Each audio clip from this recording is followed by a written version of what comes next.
আসসালামু আলাইকুম সবাইকে। প্রশ্ন ব্যাংক অ্যাডমিশন টাইমে মূল বইয়ের পরে যেই রিসোর্সগুলো সবচেয়ে ইম্পর্টেন্ট তার মাঝে একটা হলো নিঃসন্দেহে প্রশ্ন ব্যাংকটা। এখন কথা হচ্ছে প্রশ্ন ব্যাংক কেন এত ইম্পর্টেন্ট? এর কারণটা হলো প্রশ্ন ব্যাংক দেখেই মূলত কোনো একটা সার্টেন ইউনিভার্সিটিতে কী ধরনের প্রশ্ন আসে, প্রশ্নের প্যাটার্ন কীরকম, প্রশ্নের ট্রেন্ড কীরকম, এই যে একই টপিকের উপর বারবার ক্রমাগত বছরের পর বছর ধরে কোয়েশ্চেন আসতেছে, এইখানে কোয়েশ্চেনের কমপ্লেক্সিটি লেভেলের কি চেঞ্জ আসছে? চেঞ্জ আসলেও সেটা কীরকম? অর্থাৎ একটা ইউনিভার্সিটিতে যেই ধরনের কোয়েশ্চেন আসে, এই পুরো কোয়েশ্চেনের যে ইকোসিস্টেমটা সেটা সম্পর্কে আইডিয়া পাওয়া যায় কোয়েশ্চেন ব্যাংক থেকে। এখন এই যে এটা থেকে আইডিয়া পাওয়া যায়, এটার উপরে কিন্তু বেশ কিছু ভাইটাল ব্যাপার ডিপেন্ড করে যে আমরা অধ্যায়ের কোন জিনিসটাতে, কোন টপিকগুলোতে আমরা সবচেয়ে বেশি গুরুত্ব দিব, কোন জিনিসগুলোতে সবচেয়ে বেশি ডেপথে গিয়ে পড়ার চেষ্টা করব। এরকম ভাইটাল কিছু ডিসিশন কিন্তু আমরা ওই যে কোয়েশ্চেন ব্যাংক দেখতেছি তার উপরে বেস করে আমরা নিয়ে ফেলি। তো তার মানে আমাদের কোয়েশ্চেন ব্যাংক কী করতেছে? পুরো পিকচারটা আমাদের সামনে দিচ্ছে অ্যান্ড বেশ কিছু ভাইটাল ডিসিশন মেকিংয়ে ভালো রকম ইম্প্যাক্ট রাখতেছে। এই যে এত কথা বললাম, এইগুলো ঠিকঠাক পুল অফ করতে পারতে হলে আমাদের আসলে কি করতে হবে? কোয়েশ্চেন ব্যাংকের উপরে খুবই ভালো একটা ইনসাইট গ্রো করতে হবে, অর্থাৎ কোয়েশ্চেন ব্যাংকটার উপরে প্রপার অ্যানালিসিস আমাদের থাকতে হবে। আর সেই কাজটা তোমাদের করতে সুবিধা করে দেওয়ার জন্যই আমি মূলত দুইটা প্লেলিস্ট শুরু করতেছি। একটা হচ্ছে chapter wise BUET question analysis based on past 30 years questions, অর্থাৎ 1994-95 সেশন থেকে 2024-25 সেশন, এই পুরোটা টাইম জুড়ে কোনো একটা সার্টেন চ্যাপ্টারের উপরে যতগুলো লিখিত কোয়েশ্চেন আসছে সেই সবগুলোর উপরে বেস করে আমরা টপিক ধরে ধরে এই প্লেলিস্টটাতে অ্যানালিসিস করব। অ্যানালিসিস মানেই তো হচ্ছে কি, যে এইখানে মূলত আমরা কোয়েশ্চেন যে একদম হাতে ধরে প্রত্যেকটা সলভ করবো এমনটা না, বরং কোয়েশ্চেনটার যে ধরন, ওটার জনরা, ওটা কী ধরনের, কীরকম প্যাটার্নের, এইটা জাজ করব। অ্যান্ড আমরা রিকগনাইজ করা ট্রাই করব যে আচ্ছা এই জিনিসটা আমার কোয়েশ্চেনে আসলে আমি পারতাম কি না, এইরকম জাজমেন্টগুলো দেওয়া ট্রাই করবো। অ্যান্ড এই কারণে আমি এই প্লেলিস্টে যে কাজটা করছি সেটা হচ্ছে কোয়েশ্চেনটা হুবহু সব কেসে তুলিও নাই। কীরকম? তোমাকে একটা ছোট্ট এক্সাম্পল দিই। এই মনে করো এই যে বইয়ের 95-96 কোয়েশ্চেন, এটা হচ্ছে ত্রিভুজের ক্ষেত্রফল এই টপিকটার উপরে। এখন এই টপিকটার উপরে এই কোয়েশ্চেনটার কেসে দেখো এখানে টিকমার্ক দিয়ে আমি মিন করছি যে ওই তথ্যটা একদম গিভেন, টোটালি গিভেন, একদম আমাদের নিউমেরিক্যালি তথ্যটা গিভেন, কোনো অজানা কোনো জিনিস নেই, একদম পুরোটা দেওয়া আছে। তাহলে এখানে দেখো একটা ত্রিভুজের 3টা শীর্ষের মাঝে এ বি পুরোটা দেওয়া আছে, সি এর মাঝে একটা অজানা ব্যাপার আছে ভুজের মধ্যে, আর কোটিটা পুরোপুরি স্পষ্ট দেওয়া আছে, ওর ক্ষেত্রফলটা স্পষ্ট দেওয়া আছে। সেইখান থেকে এই যে অজানা জিনিসটা, এটার মান জানতে চাওয়া হয়েছে, এবং সাথে জানতে চাওয়া হয়েছে এই এ শীর্ষ থেকে বি সির লম্ব দূরত্বটা কত। এই যে এখানে আমরা এইভাবে করে জিনিসগুলো আমি এক্সপ্রেস করার ট্রাই করছি, এইভাবে করে পুরোটাতে এক্সপ্রেস করার ট্রাই করছি, যাতে করে আমি কোয়েশ্চেনের যে ধরন, কোয়েশ্চেনের যে জনরাটা, সেটা সম্পর্কে ক্লিয়ার একটা আইডিয়া দিতে পারি যে আচ্ছা এই যে এই টপিকের উপরে এই ধরনের কোয়েশ্চেন আসছে। তোমার এখন চেক করা উচিত যে এইগুলোর উপরে সব বেসিক তোমার ক্লিয়ার আছে কিনা। এইটা করার শেষে আমি মূলত যে কাজটা করব সেটা হচ্ছে যে এই চ্যাপ্টারের কোয়েশ্চেন সলভিংয়ের কেসে তোমার ফ্লুইডিটি বাড়াবে কোয়েশ্চেন সলভিংয়ের, প্লাস হচ্ছে তোমাকে বেশ ভালো রকম হেল্প করবে এরকম বেশ কিছু পয়েন্ট আলোচনা করার। যেমন আমরা এইটা যখন দেখব, এটা দেখার কেসে আমরা দেখব যে একটা রেখার সাথে নির্দিষ্ট কোণ তৈরি করতেছে, এরকম ব্যাপারে কোয়েশ্চেন একাধিকবার বইয়েটা অলরেডি আসছে, সামনেও আসবে। এখন এই যে এই টপিকটার কেসে বইয়ে টিপিক্যালি যেভাবে অ্যাপ্রোচে আগানো হয় সেটা থেকে ডিফারেন্টলি খুবই সহজে জাস্ট ক্যালকুলেটারে জাস্ট কিছুক্ষণের মাঝেই, অল্প সময়ের মাঝেই, তেমন কোনো কিছু লেখারও প্রয়োজন পড়বে না, জাস্ট আমরা চিন্তাটা ঠিকঠাক করতে পারলেই ওই আনসারগুলো খুব সহজে দেওয়া যায়। এই যে এই ব্যাপারটা, এইটা তোমাকে চিন্তা করতে শেখাবো সবার শেষে, অর্থাৎ আমাদের 30 ইয়ার্সে যতগুলো রিটেন কোয়েশ্চেন আসছে সেই সবগুলোর অ্যানালিসিস যখন আমাদের শেষ হয়ে গেল, তখন ওই পার্টটা থেকে ওই কাজটা আমি করব। এইটা গেল এই যে এই প্লেলিস্টটার কাজ। আরেকটা প্লেলিস্ট থাকবে, সেটাতে যে কাজটা করব আমরা সেটা হলো chapter wise BUET question solving. ওখানে অ্যানালিসিস না, ওখানে direct solving based on past 30 years questions. ওখানে আমরা একদম কোয়েশ্চেনগুলো ধরে ধরে সলভ করব।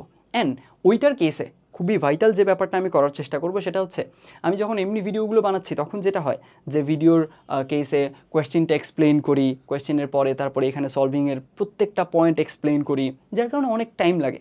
কিন্তু ওই প্লেলিস্টটাতে আমি যেটা করার ট্রাই করব, সাল ওয়াইজ কোয়েশ্চেনগুলো ধরবো, টপিক ওয়াইজ না। সাল ওয়াইজ কোয়েশ্চেনগুলো ধরবো, শাফল করা থাকবে কোয়েশ্চেন, কারণ এক এক সালে এক এক রকম কোয়েশ্চেন আসতেই পারে। তো তারপরে ওই যে একের পরে কোয়েশ্চেন অ্যাটেম্প্ট করে আগানোর ট্রাই করব, এইখানে আমি লিস্ট অ্যামাউন্ট অফ এক্সপ্লেনেশন দেবো। অর্থাৎ এইটা অনেকটা আমি বুয়েট কোয়েশ্চেনে আমি যদি নিজে ফেস করতাম তাহলে আসলে আমি কিভাবে কাজটা করতাম, কত কুইক করা ট্রাই করতাম, কত ইজিলি চিন্তা করে করা যায়, কত অপটিমাইজড ওয়ে আছে, এই ব্যাপারগুলো হাইলাইট করে ওই জিনিসটা, ওই প্লেলিস্টটা কিন্তু আমি বানানোর ট্রাই করব। অ্যান্ড ওই তো ব্যাপারটা হচ্ছে যে লিস্ট অ্যামাউন্ট অফ এক্সপ্লেনেশন দিয়ে যতটা পারা যায় কম টাইমে একদম প্রিসাইসলি যতটুক লিখতে হয়, বুয়েট কোয়েশ্চেনে যদি এটা অ্যাপিয়ার করতো কতটুক লিখতাম, এই কথাবার্তাগুলো একদম লিস্ট অ্যামাউন্টের কথাবার্তা বলে আমরা ওই প্লেলিস্টটা কিন্তু আগানোর ট্রাই করব। অ্যান্ড অর্থাৎ ওইটা দেখানোর মেইনলি উদ্দেশ্য থাকবে তোমাদের স্কিল লেভেলটা আপ করা, যে আচ্ছা এই একই কোয়েশ্চেন আমিও অ্যাপ্রোচ করলে সলভ করতে পারতাম, কিন্তু ভাইয়া যে এইভাবে করে দিল, এই ব্যাপারটা আমার কাছে এই জিনিসটা আমার জানা ছিল না। অ্যান্ড এইটা আমাদের যদি অ্যাডপ্ট করতে পারি আমি হয়তো বা নিজের সময়টা বাঁচাতে পারবো, আমি হয়তো বা পার্সপেক্টিভের দিক থেকে ইনভেস্ট হইলাম, আমি এই পার্সপেক্টিভ থেকে এই জিনিসটা কখনো চিন্তাই করিনি। এই যে ব্যাপারগুলো এগুলো আনার ট্রাই করব, সাথে তোমাদের স্কিল লেভেলটা একটু যাতে বেটার হয়, কত কম লিখে আমরা কাজগুলো করে ফেলতে পারি সেই ব্যাপারগুলো একটু দেখানোর ট্রাই করব। এখন কথা হচ্ছে এই প্লেলিস্টগুলো কাদের জন্য? এইটা মূলত অবশ্যই অ্যাডমিশন ফেজে যারা আসো তাদের জন্য তো অবশ্যই, সাথে ফার্স্ট ইয়ার সেকেন্ড ইয়ার যারা আসো তারাও নির্দ্বিধায় দেখতে পারো, কোনো সমস্যা নেই।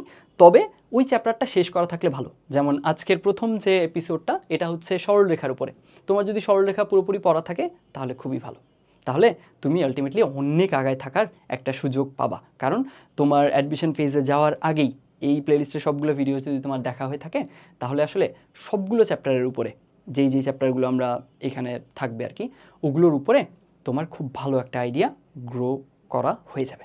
এখন এই যে এই প্লেলিস্টগুলোর লিঙ্ক ডেসক্রিপশন বক্সে থাকবে, এগুলো সেভ করে রেখো। অ্যান্ড খুব ভালো রকম একটা কথা শুনে নাও, এটা কিন্তু তোমার উইকলি, এখন যেটা কোচিংয়ের উইকলিতে তোমাকে ভালো করতে হেল্প করানো আমার মেইন টার্গেট না। আমার মেইন টার্গেট হচ্ছে তুমি যেই প্রতিষ্ঠানে পরীক্ষা দিতে চাচ্ছ, ধরে নাও তোমার টার্গেট বুয়েটে এনরোল করতে পারা, তো সেইখানে ওইটার কেসে ওইটার পুরো কোয়েশ্চেনের যে বেসটা একদম পুরো প্রিভিয়াস 30 ইয়ার্সের কোয়েশ্চেন যেহেতু আমরা সলভ করবো, ওইটার পুরো কোয়েশ্চেন বেসটা সম্পর্কে খুবই ক্লিয়ার একটা আইডিয়া নিয়ে যাওয়া, বুঝছি? এই ব্যাপারটাতে তোমাকে কেপেবল করাটা আমার টার্গেট কিন্তু তোমাকে উইকলিতে ভালো করানো না, এটা বুঝতে হবে। অ্যান্ড এই জিনিসগুলো আসলে ওরকমভাবেই ফ্রুটফুল হবে। তুমি খেয়াল করো, এই যে যেমন মনে করো এখন আমি সরলরেখার ব্যাপারগুলো সলভ করাবো, তো তোমার কাছে জিনিসগুলো মনে হবে এইগুলো তো মানে এর থেকে কত কঠিন কোয়েশ্চেন আমি এই কয়েকদিনে সলভ করছি, এগুলো তো তেমন কিছু মনেই হচ্ছে না। এইগুলো হয়তো বা এখন তোমার কাছে তেমন ভ্যালু ক্যারি করতেছে না বা ক্যারি করে না বলে তোমার কাছে মনে হইতে পারে, কিন্তু এইগুলো অনেক ভ্যালু ক্যারি করবে যখন তুমি রিভিশনে যাবা, বুঝছো?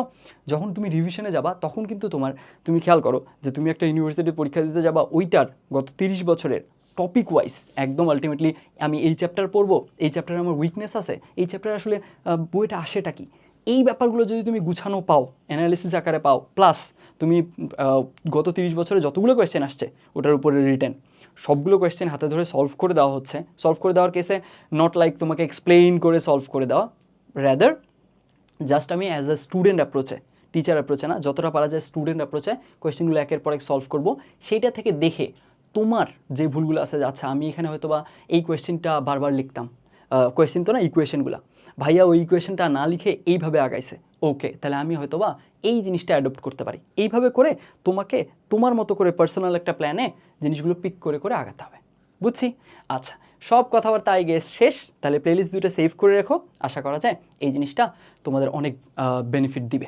শুরু করি আমরা। হ্যাঁ, আমাদের সরলরেখার কেসে প্রথম যেটা টপিক সেটা হচ্ছে ত্রিভুজের ক্ষেত্রফল। ত্রিভুজের ক্ষেত্রফল থেকে 95-96 যে কোয়েশ্চেনটা আসছিল সেটার কেসে এখানে দেওয়া ছিল এ বি সি ত্রিভুজের মাঝে 3টার স্থানাঙ্কের কেসে 2টা স্থানাঙ্ক হুবহু দিয়ে দিছে, আর থার্ডটার কেসে এইখানে এই জায়গাটায় ভুজে এ ছিল, কোটিটা স্পষ্ট দেওয়া ছিল, আর ওর ক্ষেত্রফলটা স্পষ্ট দেওয়া ছিল। এখানে আমাদের এ জানতে চাওয়া হয়েছে আর এ থেকে বিসির লম্ব দূরত্ব জানতে চাওয়া হয়েছে। তাহলে আমরা কি করতে পারি? আমরা খুব সহজে যে জিনিসটা করতে পারি, যেটা আমরা জানি সেটা হচ্ছে যে আমাদের ত্রিভুজের যেহেতু ক্ষেত্রফল দেওয়া আছে, তাহলে ক্ষেত্রফলের সূত্র হচ্ছে ডিরেক্ট আমরা অ্যাপ্লাই করতে পারি এভাবে।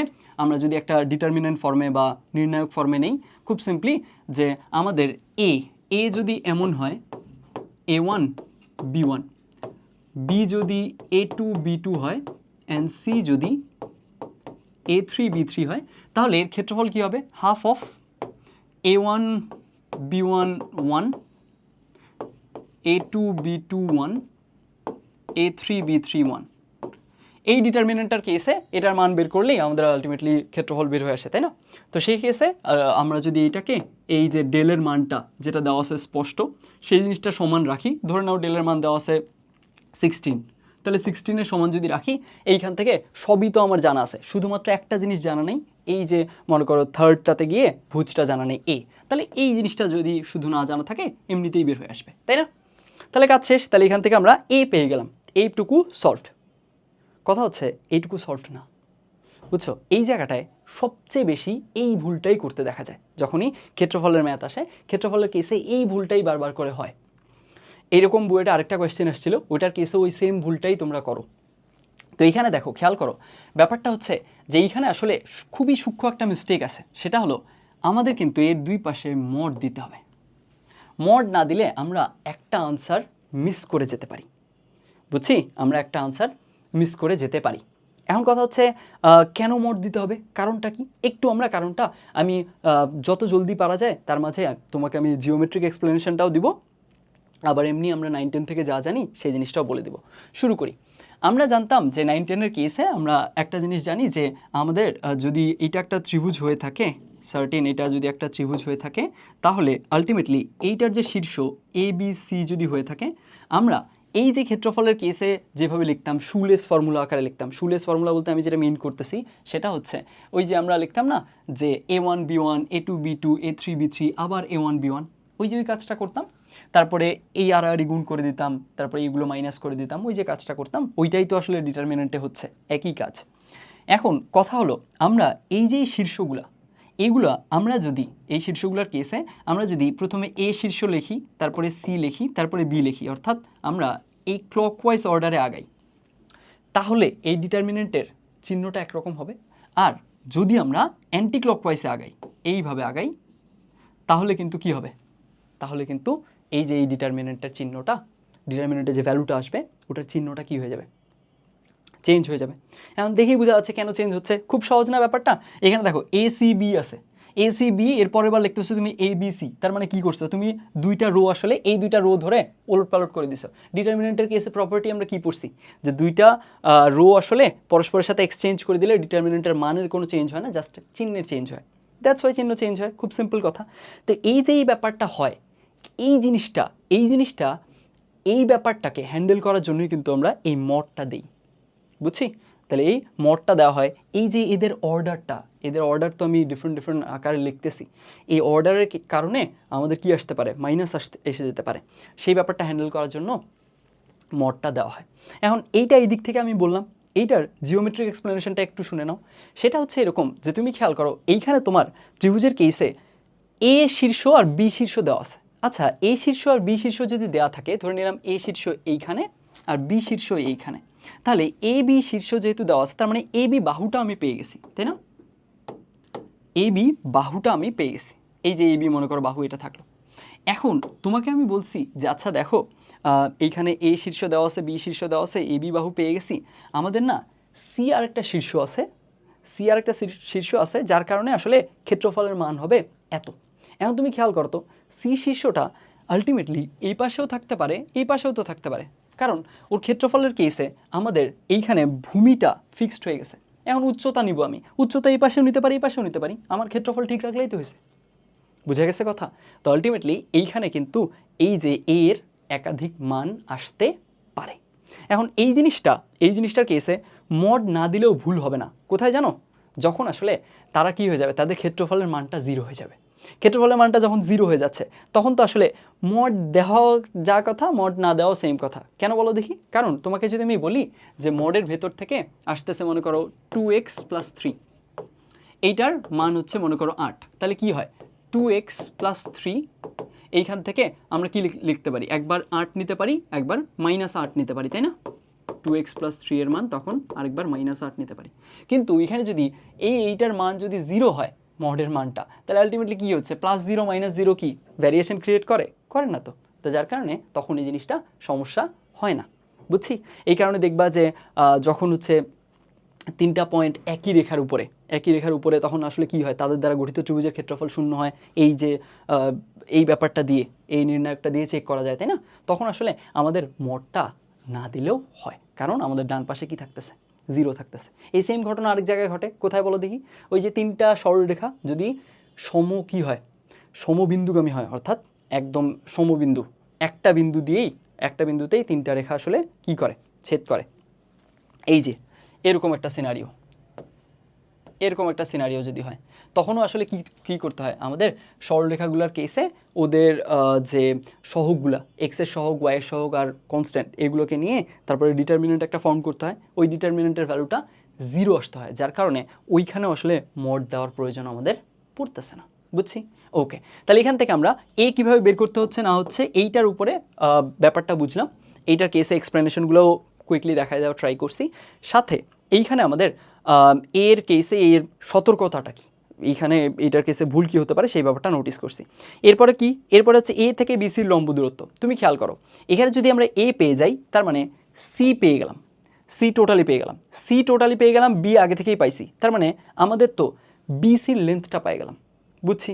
এখন তুমি খেয়াল করো তো, এই যে এবিসি ট্রায়াঙ্গেলের কেসে আমরা ডেল বা ক্ষেত্রফলকে কি লিখতে পারি, half into base into height, right? Half into base into height যদি আমরা বলি, আমাদের বলছে এ থেকে বিসির লম্ব দূরত্ব, তার মানে এ থেকে বিসির লম্ব দূরত্ব এইটুকু হাইট আকারে আচরণ করতেছে।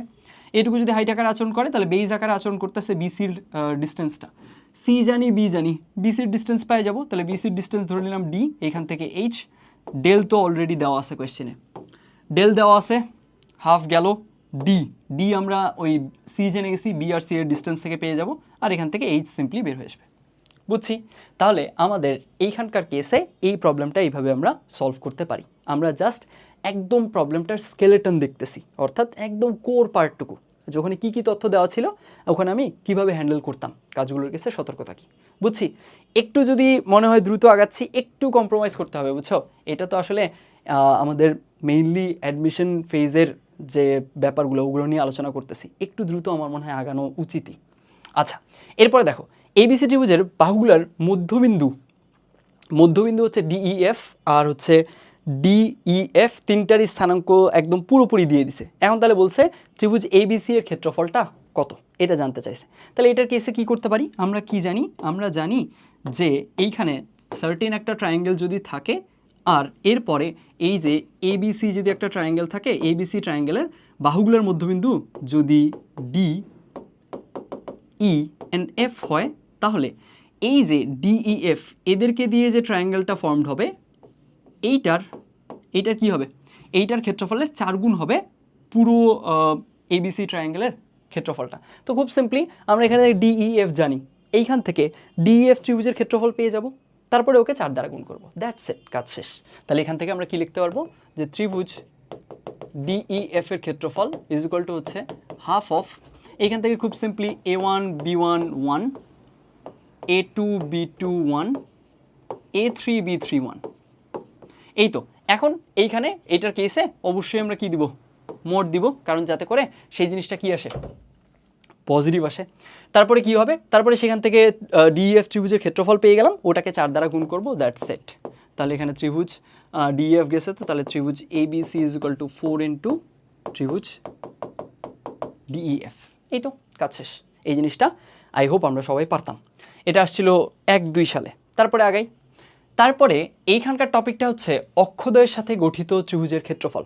এখন অক্ষদ্বয়ের সাথে যদি গঠিত ত্রিভুজের ক্ষেত্রফলের একদম কোর বেসিকটা একটু রিকল করি, সেখানে কি হয়, সেখানকার কেসে যে সরলরেখাটা, এই সরলরেখাটা আমাদের যদি এক্স অক্ষ থেকে এ পার্ট কাট করে এবং ওয়াই অক্ষ থেকে যদি বি পার্ট কাট করে, আর হচ্ছে আলটিমেটলি আমাদের এইখানে যদি আমরা এ পার্ট আর বি পার্টকে জাস্ট মানটুকু চিন্তা করি, মনে করো হচ্ছে এই রেখাটার হলো ছেদকাংশগুলো, এক্স অক্ষের ছেদকাংশ হচ্ছে -3, ওয়াই অক্ষের ছেদকাংশ হচ্ছে +4। তো এই -3 এর কেসে আমরা জাস্ট অ্যামাউন্টটা যদি নেই, জাস্ট 3, তাহলে আসলে আমাদের গঠিত ত্রিভুজের ক্ষেত্রফল কত দাঁড়াবে, half mod of A B. ওই মডটা দিচ্ছি এ আর বি এর মানটার নেগেটিভ ব্যাপারটা ক্যান্সেল করার জন্য। তাহলে half mod of A B, এই জিনিসটাই আমাদের কি আসবে, এই জিনিসটাই আসে আমাদের অক্ষদ্বয়ের সাথে গঠিত ত্রিভুজের ক্ষেত্রফল, তাই না? আর এই যে অক্ষদ্বয়ের সাথে গঠিত ত্রিভুজের ক্ষেত্রফল গেল, সাথে আরেকটা পয়েন্ট একটু জেনে রাখলে ভালো, সেটা হচ্ছে অক্ষদ্বয়ের সাথে এই যে লাইনটা ক্রিয়েট করতেছে, এই লাইনটার মধ্যবিন্দু কি হয়, a/2, b/2।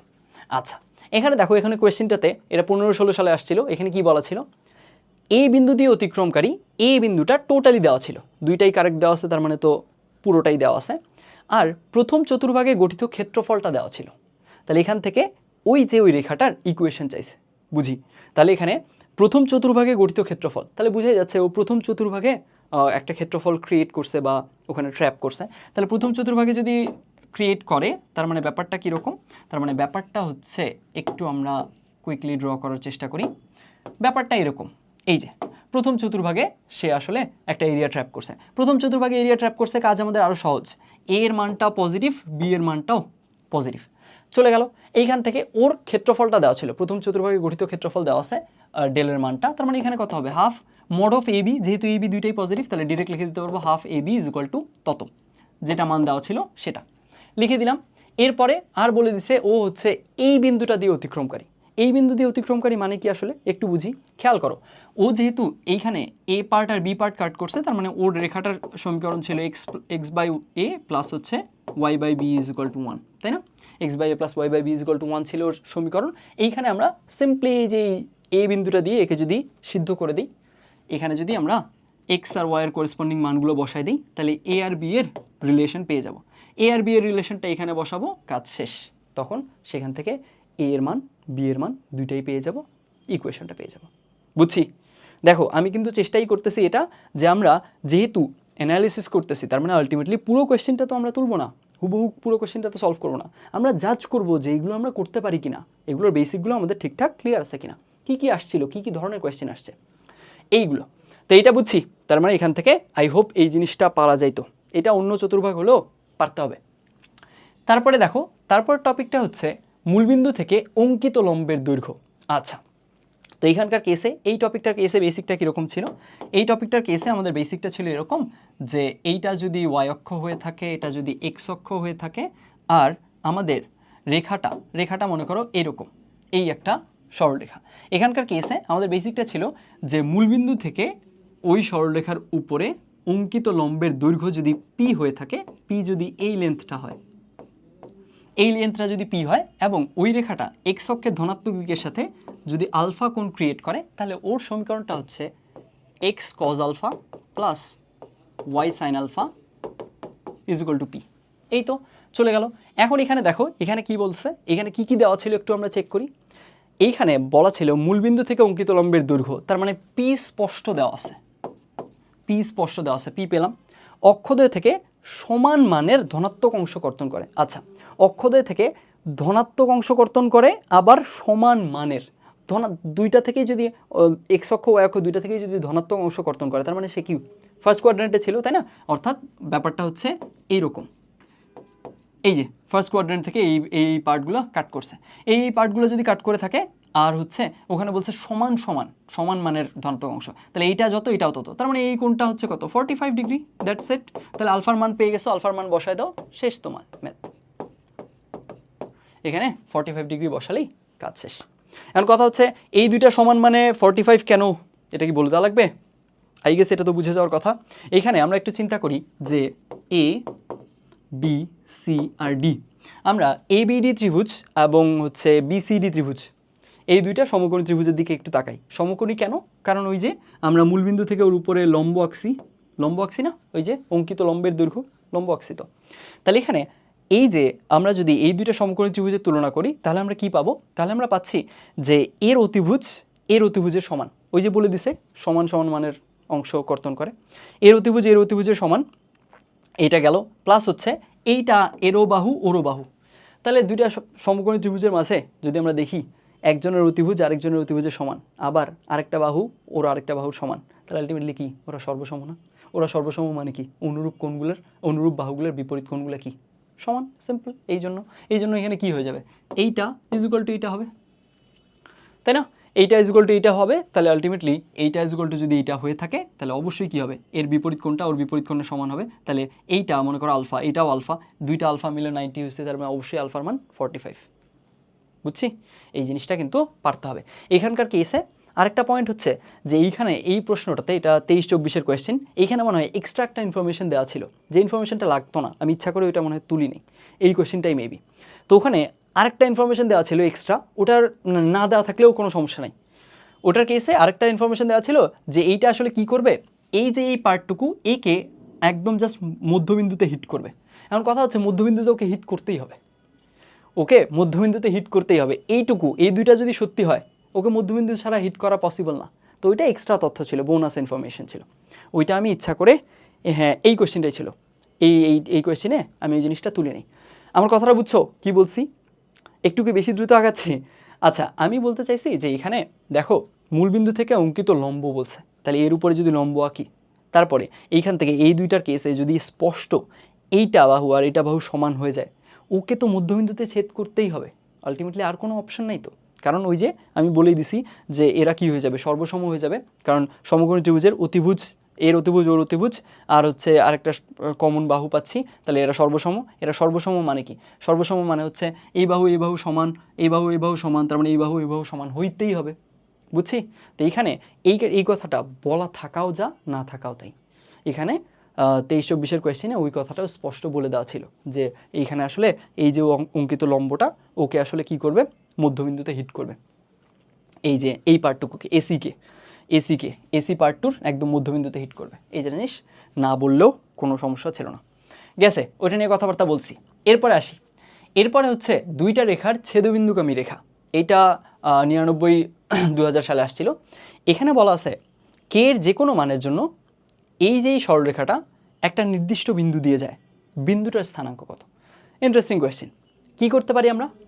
এইখানে দেখো, প্রথম কথা হচ্ছে আমরা একদম যে কোর বেসিক আইডিয়াটা, এটা আসলে কোন ইন্ডিকেশনে কোয়েশ্চেনটা করছে এটা যদি ধরতে নাও পারি, এটা জিনিস আসলে খুব সহজে আনসার করা যায়। কিভাবে দেখো, এইখানে বলেই দিছে কে এর যে কোনো মানের জন্য এটা একটা সার্টেন পয়েন্ট দিয়ে যায়, তাহলে কে এর মান 0 ধরলেও যেই পয়েন্ট দিয়ে যাবে, 1 ধরলেও ওই একটা সার্টেন পয়েন্ট আছে ওইটা দিয়ে যাবেই, তারপরে কে এর মান যদি কেউ 2 ধরে তার জন্য ওই সার্টেন পয়েন্ট দিয়ে সে যাবে। তার মানে আমাদের আসলে এক্স ওয়াই যে কার্তেসীয় স্থানাঙ্ক ব্যবস্থা আছে তার মাঝে এমন একটা সার্টেন পয়েন্ট আছে যেই পয়েন্টটা দিয়ে এই রেখাটা যাবেই, শিওরলি যাবেই।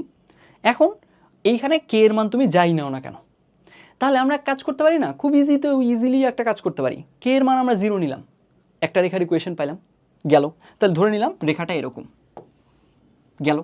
এরপরে এইখানে কে এর মান আমি 1 অথবা 2 -1 এরকম কোনো কিছু নিলাম, এমন কিছু নিলাম যাতে রেখাটা কি হয়, ডিফারেন্ট হয়, আগের থেকে ডিফারেন্ট হয়।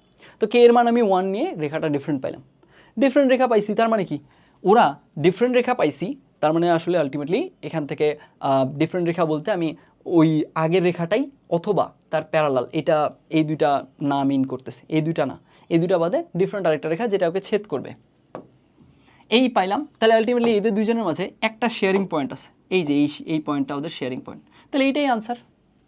বুঝছো পয়েন্টটা? কী করছি বলো তো? আলটিমেটলি আমরা এখানে স্পষ্ট বলছে কে এর যে কোনো মানের জন্য একটা সার্টেন পয়েন্ট আছে যেই পয়েন্টটা দিয়ে যাবেই। তাহলে আমরা দেখতেছি যে আচ্ছা কে এর মান 0-র জন্য এদিক দিয়ে গেছে, তাহলে এখানে এর উপরে যে কোনো পয়েন্ট হতে পারে, এখনও আমি শিওরলি জানি না। এরপরে কে এর মান 1-এর জন্য দিলাম, তাহলে এর উপরে যে কোনো পয়েন্ট হতে পারে, আমি এখনও শিওরলি জানি না। কিন্তু আমি এইবার তো জেনে গেছি যখন দুইটা একসাথে নিলাম, কারণ এদের দুইটাকেই সত্যি করতে হবে, এর উপরে এমন একটা পয়েন্ট আছে যেটা দিয়ে যাবেই, এর উপরে এমন একটা পয়েন্ট আছে যেটা দিয়েও যাবেই, তার মানে কি অবশ্যই পয়েন্টটা এটা হইতেই হবে, ওইটা পয়েন্ট, বুঝছি? কারণ এই দুজনের মাঝে শেয়ারিং পয়েন্টই তো একটা, বোঝা গেছে? তাহলে আলটিমেটলি কে এর ডিফারেন্ট মান নিয়ে কাজটা করলেই হয়ে যাবে। জাস্ট সতর্ক থাকতে হবে, কি সতর্ক থাকতে হবে, এখানে আসলে কে এর ডিফারেন্ট মান নিলাম কিন্তু আবার রেখা সেম রেখা চলে আসলো অথবা প্যারালাল রেখা চলে আসলো, তাহলে তো আসলে কাজ হলো না, তাই না? এখানে আসলে সেম রেখা বা প্যারালাল রেখা আসবে না, এইখানে তুমি মানগুলো বসায় দেখো, জেনারেলি ওই জিনিসপত্র আসবে না, সিম্পলি তোমার দুইটা ডিফারেন্ট রেখাই আসবে। তাহলে এখান থেকে তুমি জাস্ট কে এর মান ডিফারেন্ট বসায় কাজটা করলেই একদম জাস্ট ম্যাথের যে কোর আইডিয়াটা, কোন ইন্ডিকেশনে ম্যাথটা দিছিল এটা না বুঝলেও এটা আসলে করে ফেলা যায়, বুঝছি? আচ্ছা, এখন এইটা গেল এই একটা উপায়। এখন কথা হচ্ছে এইটার মেইন ইন্ডিকেশনটা কী ছিল ভাইয়া? ইন্ডিকেশনটা কী ছিল এই জিনিসটা বোঝার জন্য আমাদের একটু বেসিকে যেতে হবে। হ্যাঁ, আমরা একটু এই যে একটা প্রথম অ্যাপ্রোচ নিয়েছিলাম এইটাকে একটু ছোট করি, একটু এটাকে সাইডে রাখি, এই জিনিসটা আমরা আপাতত এখানে রাখি দিলাম। এরপরে আসো, এখন আমরা প্রথমেই একটা জিনিস একটু চেক করি তো এই ব্যাপারটা জানি কিনা আমরা। সেটা হচ্ছে যে কোনো একটা সার্টেন স্ট্রেট লাইনের ইকুয়েশন যদি এরকম হয় যে a1x plus b1y plus c1, আরেকটা স্ট্রেট লাইনের equation a2x plus b2y plus c2। এখন আমরা যদি এই জিনিসটা লিখি এইটা প্লাস k ইন্টু এইটা ইজ ইকুয়াল টু 0, তাহলে আসলে আমরা কোন ধরনের স্ট্রেট লাইন পাই? এই যে এই ব্যাপারটা লিখলাম, এইটা একটা স্ট্রেট লাইনের ইকুয়েশন ছিল, এইটা ইজ ইকুয়াল টু 0, এইটা ইজ ইকুয়াল টু 0। এখন আমি কি করছি, এইটা প্লাস কে ইন্টু এটা লিখছি, তারপরে ইকুয়াল টু 0 দিছি। তাহলে এই যে স্ট্রেট লাইনটা, এটার বৈশিষ্ট্য কি? এটার বৈশিষ্ট্য হচ্ছে যে এ আসলে কি করবে, এ আসলে এই স্ট্রেট লাইন এবং এই স্ট্রেট লাইন এই দুইজনের ছেদবিন্দু দিয়ে পাস করবে, তাই না? এই যে এই ব্যাপারটা, এইটা যদি আমরা জেনে থাকি, এই ইন্ডিকেশনে এই ম্যাথটা দেওয়া হয়েছে। কীভাবে খেয়াল করো, এখান থেকে আমরা কি করতে পারবো, এইখান থেকে খুব সিম্পলি আমরা যে কাজটা করতে পারবো সেটা হচ্ছে এখানে দেখো 2kx মাইনাস 3x, এখান থেকে আমরা এক কাজ করি ব্র্যাকেটগুলো তুলে দিয়ে গুণ করে দিই। তাহলে গুণ করে দিলে কি থাকে, 2kx minus 3x plus 3ky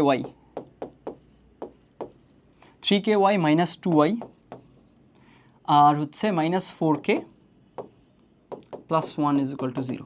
এখন দেখো এক কাজ করি, আমাদের এখানে কোথায় কোথায় কে আছে একটু আমরা নোটিস করি, এখানে, এইখানে এবং এইখানে। এখন যেই জায়গাগুলোতে কে আছে ওখান থেকে কে কমন নিয়ে ফেলি। তাহলে কে কমন নিলে কি দাঁড়ায়, 2x plus 3y, 2x plus 3y minus 4, এটা থাকলো। আর বাকিটুকু তো এমনিতেই পড়ে থাকবে, এমনিতে কে পড়ে আছে, এই মাইনাস 3x পড়ে আছে, মাইনাস 2y পড়ে আছে, প্লাস 1। দেখো তো আমাদের যেই শেপটা নিয়ে কথা বলছে ওইটাই চলে আসছে না, ওটাই তো চলে আসছে। তাহলে আলটিমেটলি আমাদের এই যে নির্দিষ্ট বিন্দু যেটা দিয়ে সে সবসময় যাবেই কে এর যে কোনো মানের জন্য, সেটা আসলে কে, সেটা আসলে এই স্ট্রেট লাইন এবং এই স্ট্রেট লাইন এই দুজনের ছেদবিন্দু। সিম্পলি আমরা এই স্ট্রেট লাইন আর এই স্ট্রেট লাইনের ছেদবিন্দুটা ক্যালকুলেটারে বের করলেই হয়ে যাবে। বুঝছি? আই হোপ এই জিনিসটা ক্লিয়ার হয়েছে। তারপরে আগাই। এরপরে প্রদত্ত রেখার সাথে থেটা কোণ উৎপন্নকারী। আচ্ছা, এইখান থেকে এইটার উপরে বেস করে একাধিক কোয়েশ্চেন আসছে, এই পয়েন্টটা কিন্তু ক্লিয়ার রাখতে হবে। এই ধরনের ব্যাপার সম্পর্কে কোয়েশ্চেন সামনেও আসতে পারে। এখন কথা হচ্ছে আমরা টেক্সট বুকে এই জিনিসগুলো যেভাবে শিখছি সেটা আমি প্রথমে আপাতত এখানে বলে দিব। আর এই জিনিসগুলো যে খুবই সহজে, একদম খুবই সহজে চিন্তা করা যায় সেই ব্যাপারটা আমি একটু আমাদের সবগুলো কোয়েশ্চেন যখন আলোচনা শেষ হয়ে যাবে তারপরে পার্টে, ইন্ডিভিজুয়াল পার্টে গিয়ে এই জিনিসটা বলে দিব। হ্যাঁ, আগাই তাহলে। এখানকার কেসে প্রদত্ত রেখার সাথে থেটা কোণ উৎপন্নকারী আরেকটা রেখা আমরা চাচ্ছি। তো এখানকার কেসে একদম বেসিক যে ফর্মুলাটা, এটা কি ছিল, এটা ছিল এরকম যে আমি যদি m1 ঢাল বিশিষ্ট একটা রেখার সাথে আমি হচ্ছে থেটা কোণ উৎপন্নকারে এরকম রেখা চাচ্ছি, তাহলে আসলে ওই রেখার কেসে ওর ঢালটা কীরকম হবে এইটা সম্পর্কে কমেন্ট করা যায়। কিভাবে কমেন্ট করা যায়? ওই ফর্মুলাটা থেকে আমরা ধরে নিলাম নতুন যে রেখাটা আসবে, নতুন রেখা কয়টা আসবে, দুইটা আসবে না? এখানে এই যে আমাদের যদি এই আমাদের m1 ঢাল বিশিষ্ট রেখাটা হয়, একদম রেফারেন্স রেখাটা, এখন এর সাথে থেটা কোণ উৎপন্ন করবে, ধরে নিলাম থেটা হচ্ছে 30 ডিগ্রি। তাহলে কি হবে আসলে আমাদের নতুন যে রেখা, এরা কি এরকম হতে পারবে না?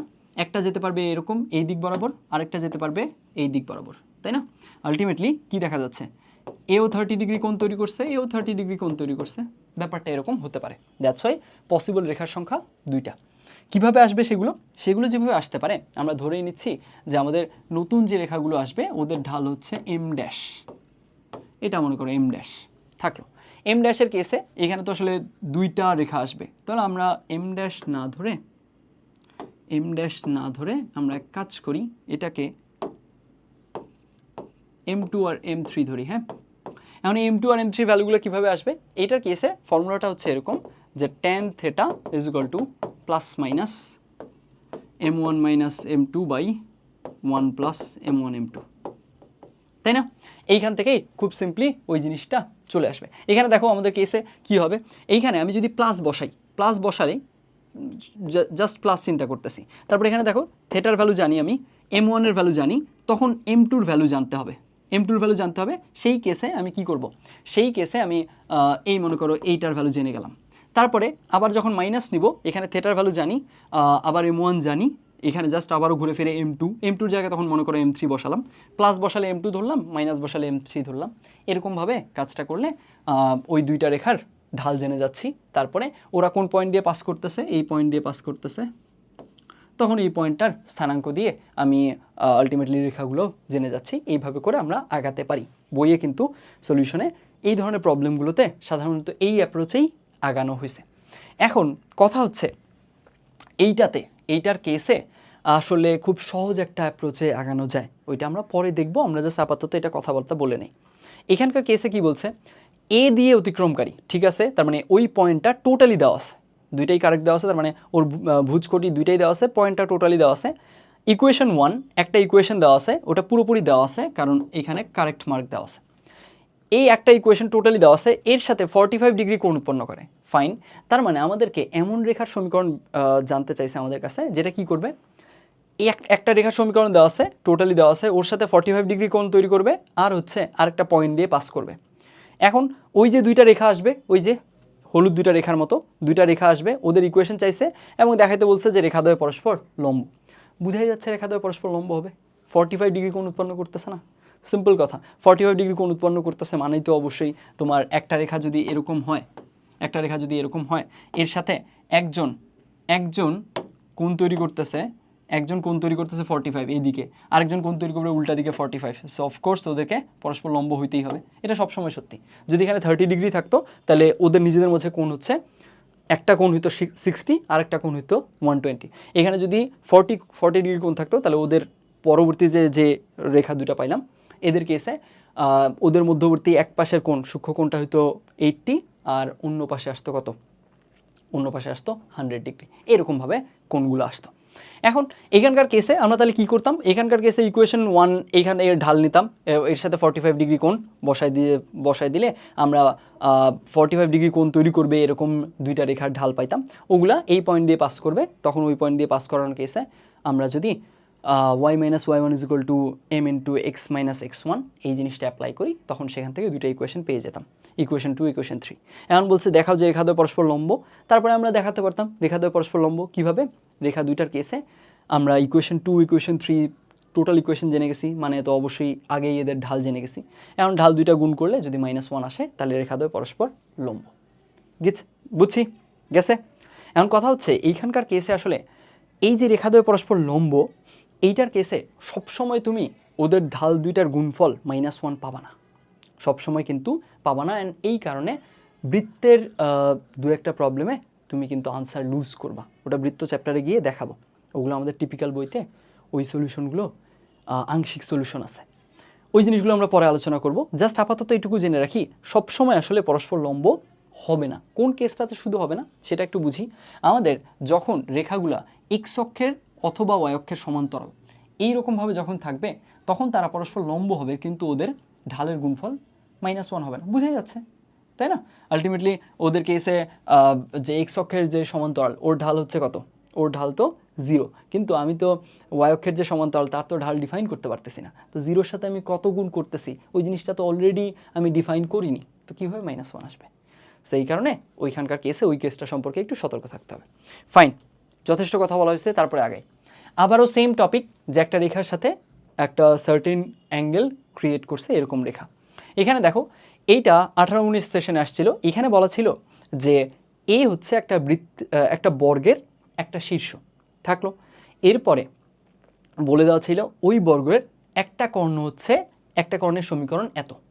এখন এইখানে প্রথম কথা হচ্ছে যে বর্গের তো কর্ণ দুইটা, তাহলে প্রথমে আমাদের চেক করে নেওয়া উচিত যে আচ্ছা এইটা আসলে কোন কর্ণের ইকুয়েশন দিছে, এইটা কি এই বিন্দুগামী এসি কর্ণের ইকুয়েশন দিছে নাকি আমাদের বিডি কর্ণের ইকুয়েশন দিছে? কথা বুঝছো?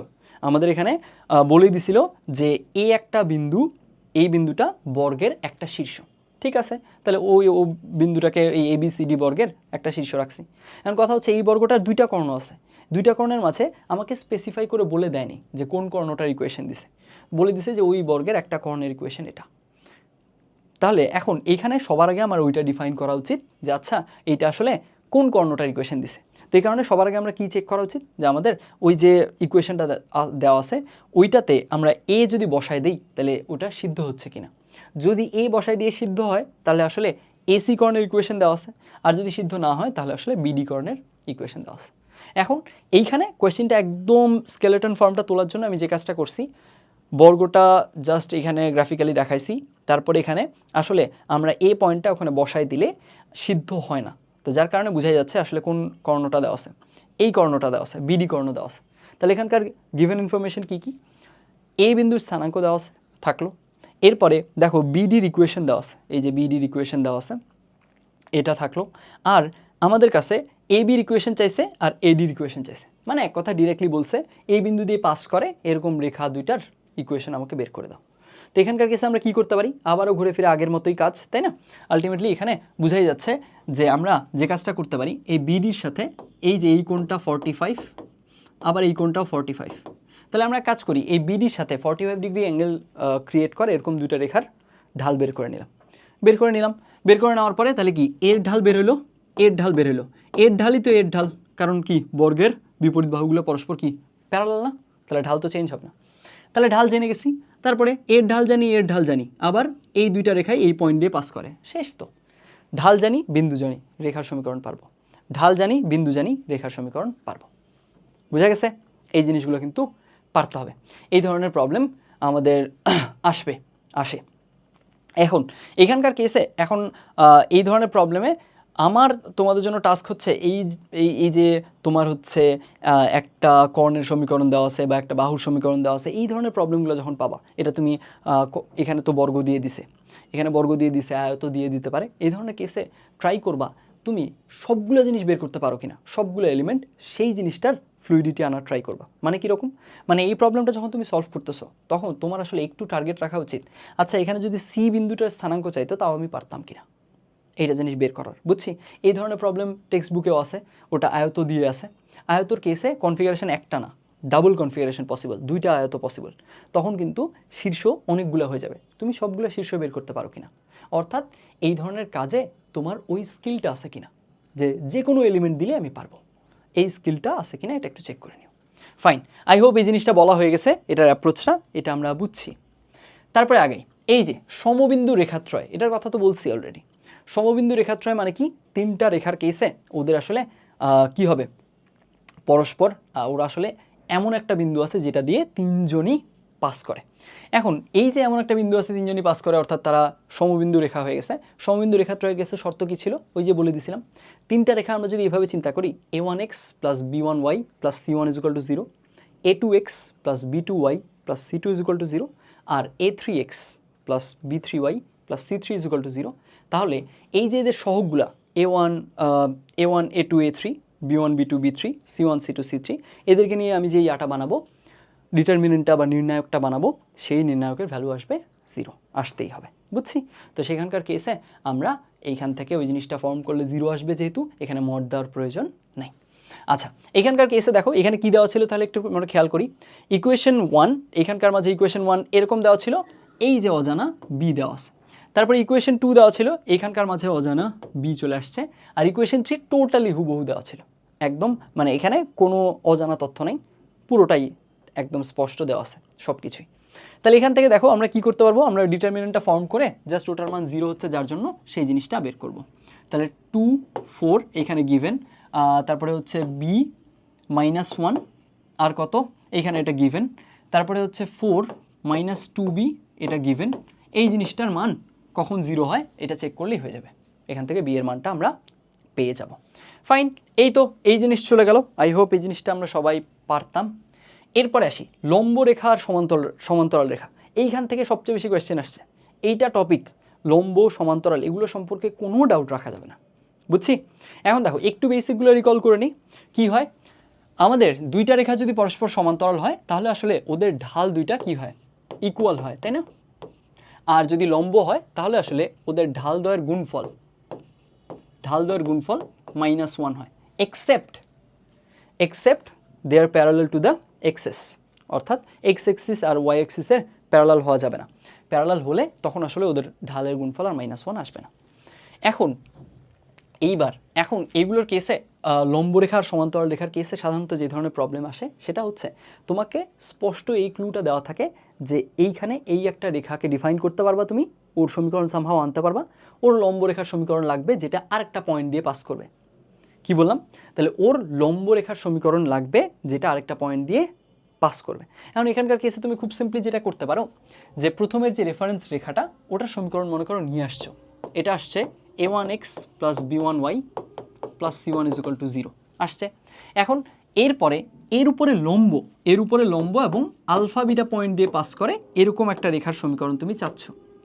তাহলে কি করতে পারো? তাহলে খুব সিম্পলি যে তুমি যেটা কাজ করতে পারো সেটা হচ্ছে এই যে a1 আর b1 এদের যা সাংখ্যিক মানটা, চিহ্ন না, এদের সাংখ্যিক মানটা কি করে দেব? এক্সচেঞ্জ করে দেব। আমরা সিম্পলি এই a1 আর b1 এর মাঝে a1টা এঁকে দিব, b1টা এঁকে নেব। তাহলে আসবে কত? b1 আসবে এখানে, এখানে আসবে a1, তারপরে যে কোনো একটা চিহ্ন চেঞ্জ করে দিব, যে কোনো একটা চিহ্ন আমরা কি করব? চেঞ্জ করে দিব। তুমি চাইলে যে আচ্ছা ঠিক আছে ওয়াই এর চিহ্ন এখানে পজিটিভ ছিল, আমি এখানে নেগেটিভ করে দিব, এক্সেরটা যা ছিল তাই রাখবো, চলবে। আবার তুমি যদি চাও যে না আমি এক্সের যা ছিল সেটা চেঞ্জ করব, ওয়াইয়েরটা যা ছিল তাই রাখবো, চলবে, যে কোনো একটা করলেই হবে। তারপরে কি করবা? তারপরে ইকুয়াল দিবা, প্লাসকে লিখে করার দরকার নেই, একটা স্টেপ বেড়ে যায়, দরকার নেই।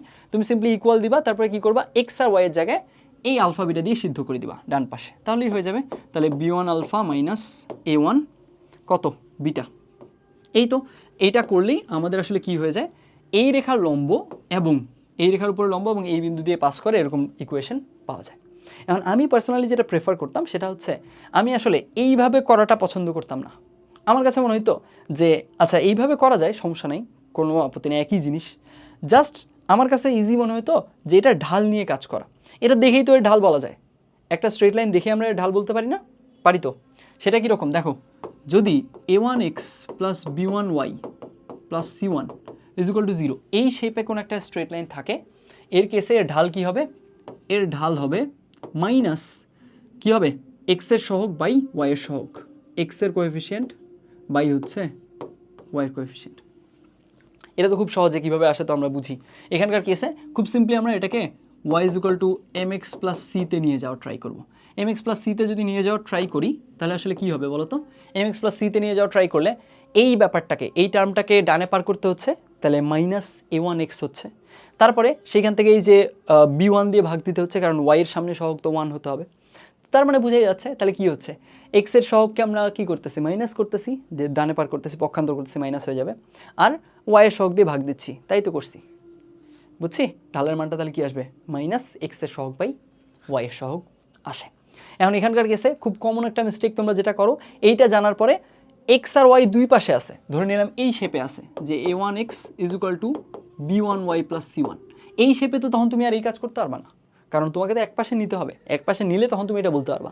যদি এক পাশে না নাও তাহলে তখন তুমি মাইনাস দিতে পারবা না, ব্যাপারটা এরকম। যেমন এইখানে তুমি মাইনাস না দিয়ে চিন্তা করো তাহলে চলবে। যেমন এখানে এর ঢাল কত হবে? এর ঢাল বোঝা যাচ্ছে, এর ঢাল হবে এক্সের সহগ বাই ওয়াইয়ের সহগ, অর্থাৎ a1 বাই b1, এটা হচ্ছে এর ঢাল হবে। এখানে তুমি যদি মাইনাস দাও ভুল হবে, কারণ একই দিকে নাই তারা। একই দিকে থাকলে এই জিনিসটা অ্যাপ্লিকেবল, একই দিকে না থাকে বিপরীত দিকে থাকলে মাইনাস দিবা না। কেন দিচ্ছ না? মেকানিজমটা তো বুঝছো, এই যে মেইন ব্যাপারটা এই শেপে নিয়ে আসা। ওকে, এখন আমি যেটা বলতেছিলাম, আমার কাছে সহজ মনে হয় যে আসলে কোনো একটা রেখা দেখেই যেহেতু আমি ঢাল পেয়ে যাচ্ছি, ওই ঢাল পেয়ে যাচ্ছি মানেই তো মুখে মুখে আমি ওর কি লম্বরেখার ঢাল পেয়ে যাচ্ছি। যদি এই রেখার ঢাল পাই 3/4, ওর লম্বরেখার ঢাল কী হবে? -4/3। তাহলে এখন মুখে মুখেই যেহেতু লম্বরেখার ঢাল পেয়ে যাচ্ছি, বিন্দু জানি, ডিরেক্ট আমি ঢাল আর বিন্দু থেকে ডিরেক্ট ইকুয়েশনটা লিখলাম। এটা আমার জন্য সহজ মনে হতো। তোমার যদি মনে হয় যে না আমি এটাতে বেশি ফ্লুয়েন্ট, করো, anything that works for you, কিন্তু অ্যাকুরেট হতে হবে। ফাইন, এটা চলে গেল। আর যদি একইভাবে তোমার যদি এর সমান্তরাল রেখা লাগে, সমান্তরাল রেখার কেসে কি হয়ে যায়? a1x প্লাস b1y, এখানকার কেসে যা ছিল তাই থাকবে। সিম্পলি তুমি কি করবা? আবার এই যে আমাদের ধ্রুবকটা, এটাকে আমরা লিখবো না, তারপরে ডান পাশে এখানে যেমন সিদ্ধ করে দিয়েছিলাম আলফা বিটা দিয়ে, এখানেও সিদ্ধ করে দিব। তাহলে কি আসবে? a1 alpha plus b1 beta, that's it. এটা করলেই আমরা এর সমান্তরাল সরলরেখাটার ইকুয়েশন পেয়ে যাব, তাই না?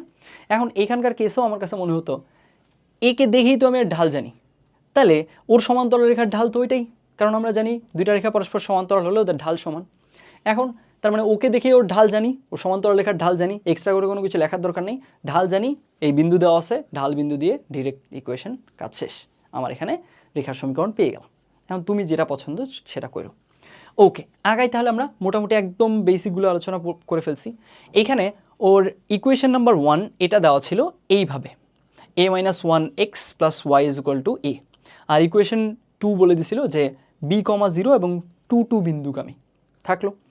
এরপরে বলছে যে ইকুয়েশন 1 আর ইকুয়েশন 2 অর্থাৎ এই দুইটা রেখা এরা যদি পরস্পর লম্ব হয় তাহলে relation between a and b, a আর b এর মধ্যকার সম্পর্ক কীরকম আসবে, আর ইকুয়েশন 1 আর ইকুয়েশন 2 যদি প্যারালাল হয়, সমান্তরাল হয় এই দুইটা রেখা, তাহলে আসলে a আর b এর মাঝে কী সম্পর্ক আসবে। Simple question. তাহলে আমরা কি করব, আমরা একে দেখেই কি এর ঢাল বলতে পারি না? এর ঢাল তো একে দেখেই বলা যায়, -x এর সহগ বাই y এর সহগ, y এর সহগ 1, চিন্তা করার দরকার নেই, মাইনাস এটা মানে 1 - a, তাহলে এর ঢাল হচ্ছে 1 - a। আর এর ঢাল কত হবে? এর ঢাল তো খুব সিম্পল, এর ঢাল হচ্ছে দুইটা বিন্দু দেওয়া আছে, ওই দুই বিন্দুগামী, তাহলে এখানে আমরা কি করব, y স্থানাঙ্কের ব্যবধান বাই কি x স্থানাঙ্কগুলোর ব্যবধান, তাহলে এখান থেকে সিম্পলি আমরা এইখানে ওই কাজটা করব। এদের দুজনের ঢাল গুণ করে -1 রাখবো, তাহলে আমরা লম্বের জন্য পাবো, আর এদের দুজনের ঢাল ইকুয়াল দিব, তাহলে আমরা সমান্তরালের জন্য পাবো। এইভাবে করেই a আর b এর রিলেশন খুব ইজিলি আমরা আনতে পারবো। বুঝা গেছে? এটা ইজি ছিল অনেক। আগাই, এরপরে কোয়েশ্চেনটাও লম্ব সমান্তরাল থেকে 95-96 সালে আসছিল। এখানে একটা ত্রিভুজের কেসে ওর এ বি শীর্ষ, দুইটা শীর্ষ দেওয়া আছে, আর জি অর্থাৎ ওর কি ভরকেন্দ্রের যে স্থানাঙ্ক সেটা দেওয়া আছে। এরপরে বলছে দেখাও যে মধ্যমা এডি বিসির উপরে লম্ব। আচ্ছা, মধ্যমা এডি বিসির উপরে কখন লম্ব হয় একটু বলো তো?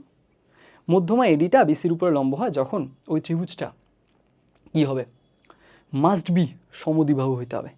মাস্ট বি সমদ্বিবাহু হলে তখন মধ্যমাটা কিন্তু কি হয়ে যায়, এই যে এর উপরে লম্ব হয়।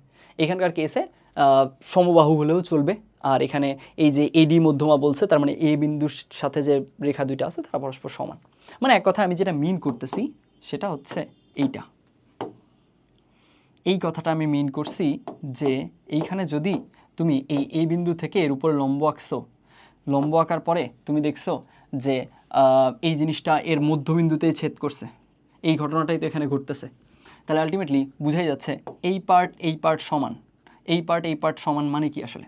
এই পার্ট সমান মানেই হচ্ছে যে এইখান থেকে আমরা খুব সহজেই বলতে পারতেছি যে আমাদের কি চলে আসবে, এইটা আর এটা সমান। কেন? ওই যে লম্ব আঁকছি, সমকোণী ত্রিভুজের কেসে এই ত্রিভুজটা আর এই ত্রিভুজটা পরস্পর একদম টোটালি সর্বসম হয়ে গেছে। সর্বসম হয়ে যাওয়ার কারণে আমাদের এই যে অতিভুজ দুইটা পরস্পর সমান, তার মানে এই বাহু সমান, এই বাহু সমান যদি হয়ে থাকে তাহলে অবশ্যই সেটা মিনিমাম সমদ্বিবাহু হবে। এই কি সেন্সে কথাটা বলছিলাম আর কি।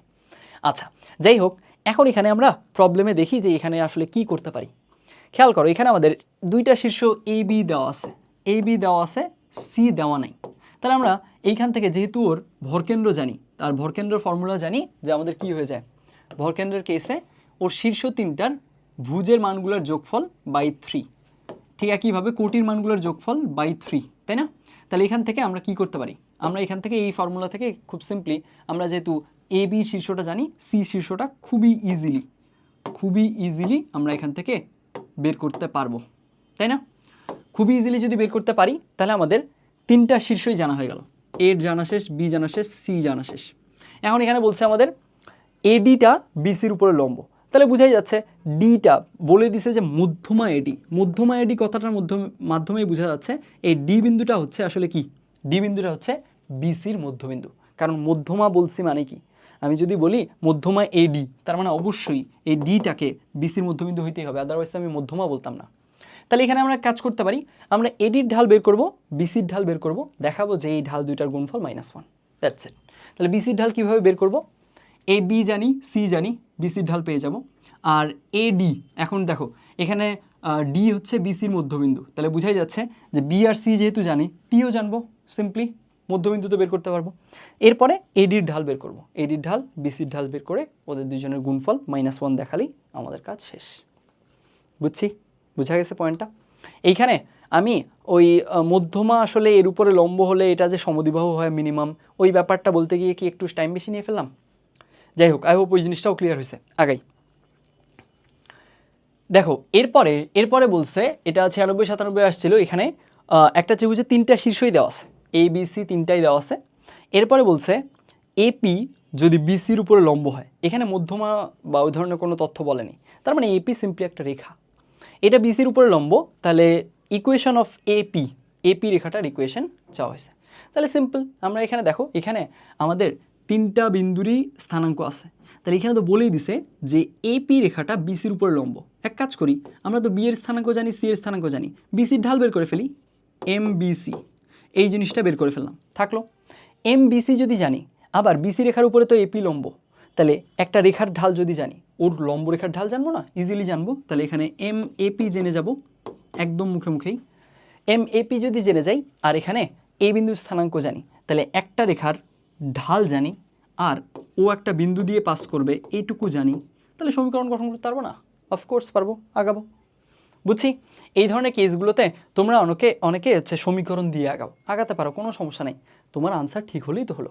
কিন্তু আমার সাজেশন থাকবে একটু এটা চেক করো যে আসলে তুমি 2টা ব্যাপার চেক করবা, যে আসলে কোনটাতে তোমার কুইক হয়, কারণ তোমার টাইম একটা অনেক বড় ফ্যাক্টর এখানে, প্লাস অ্যাকুরেট হতে হবে। কিন্তু তুমি আমার কথা শুনে ঢালের উপায়ে গেলা, কিন্তু পরে দেখা গেল এইটাতে গিয়ে তুমি মিস্টেক করতেছো, এটাতে তুমি অতটা সুইফট না, বরং তুমি যেভাবে সমীকরণ দিয়ে করতা ওটাতেই তোমার কাছে কমফোর্টেবল লাগে, ওটাতেই করো।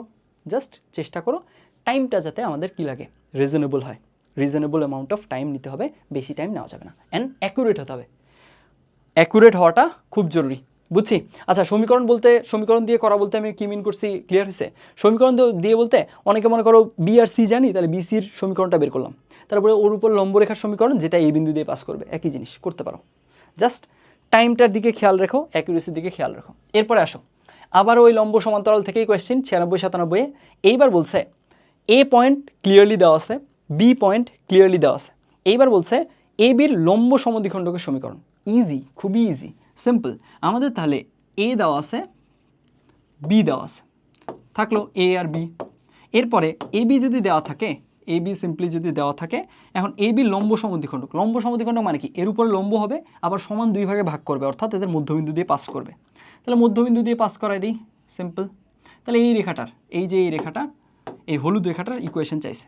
আমরা এখন প্রথমে কি করব, সিম্পলি এদের মধ্যবিন্দুটার সমীকরণ, মধ্যবিন্দুটার স্থানাঙ্ক বের করব। তারপরে কি করব, এ বির ঢাল জানবো, এ বির ঢাল তো এমনিতেই জানবো, এ আর বি যেহেতু দুইটাই জানি।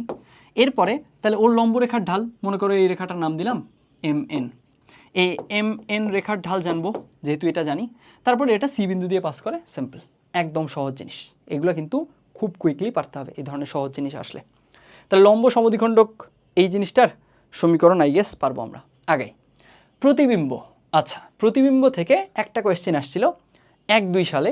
এইখানে সিম্পলি তোমাকে বলছে y=x এর সাপেক্ষে 5,6 এই বিন্দুটার প্রতিবিম্ব কত হবে। এখন কথা হচ্ছে এটা তো আমরা আসলে খুব সহজে দেখেই বলতে পারি, তাই না, যে y=x রেখার সাপেক্ষে কোনো জিনিসের যদি আমরা প্রতিবিম্ব, কোনো একটা পয়েন্টের প্রতিবিম্ব বের করতে চাই, তাহলে কি হয়, যদি আমরা a, b এর প্রতিবিম্ব বের করতে চাই y=x এর সাপেক্ষে, তাহলে কি আসে, b, a আসে, তাই না?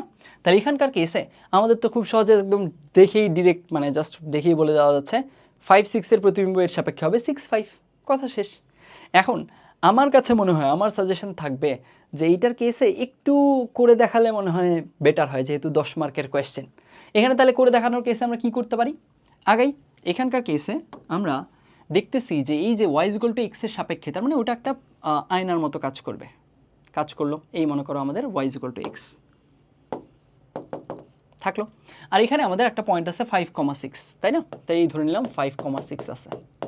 এখন এইটার প্রতিবিম্ব লাগবে, তাহলে এইটার প্রতিবিম্ব ধরে নিলাম উল্টো দিকে, এর প্রতিবিম্ব এই জায়গাটায় তৈরি হলো।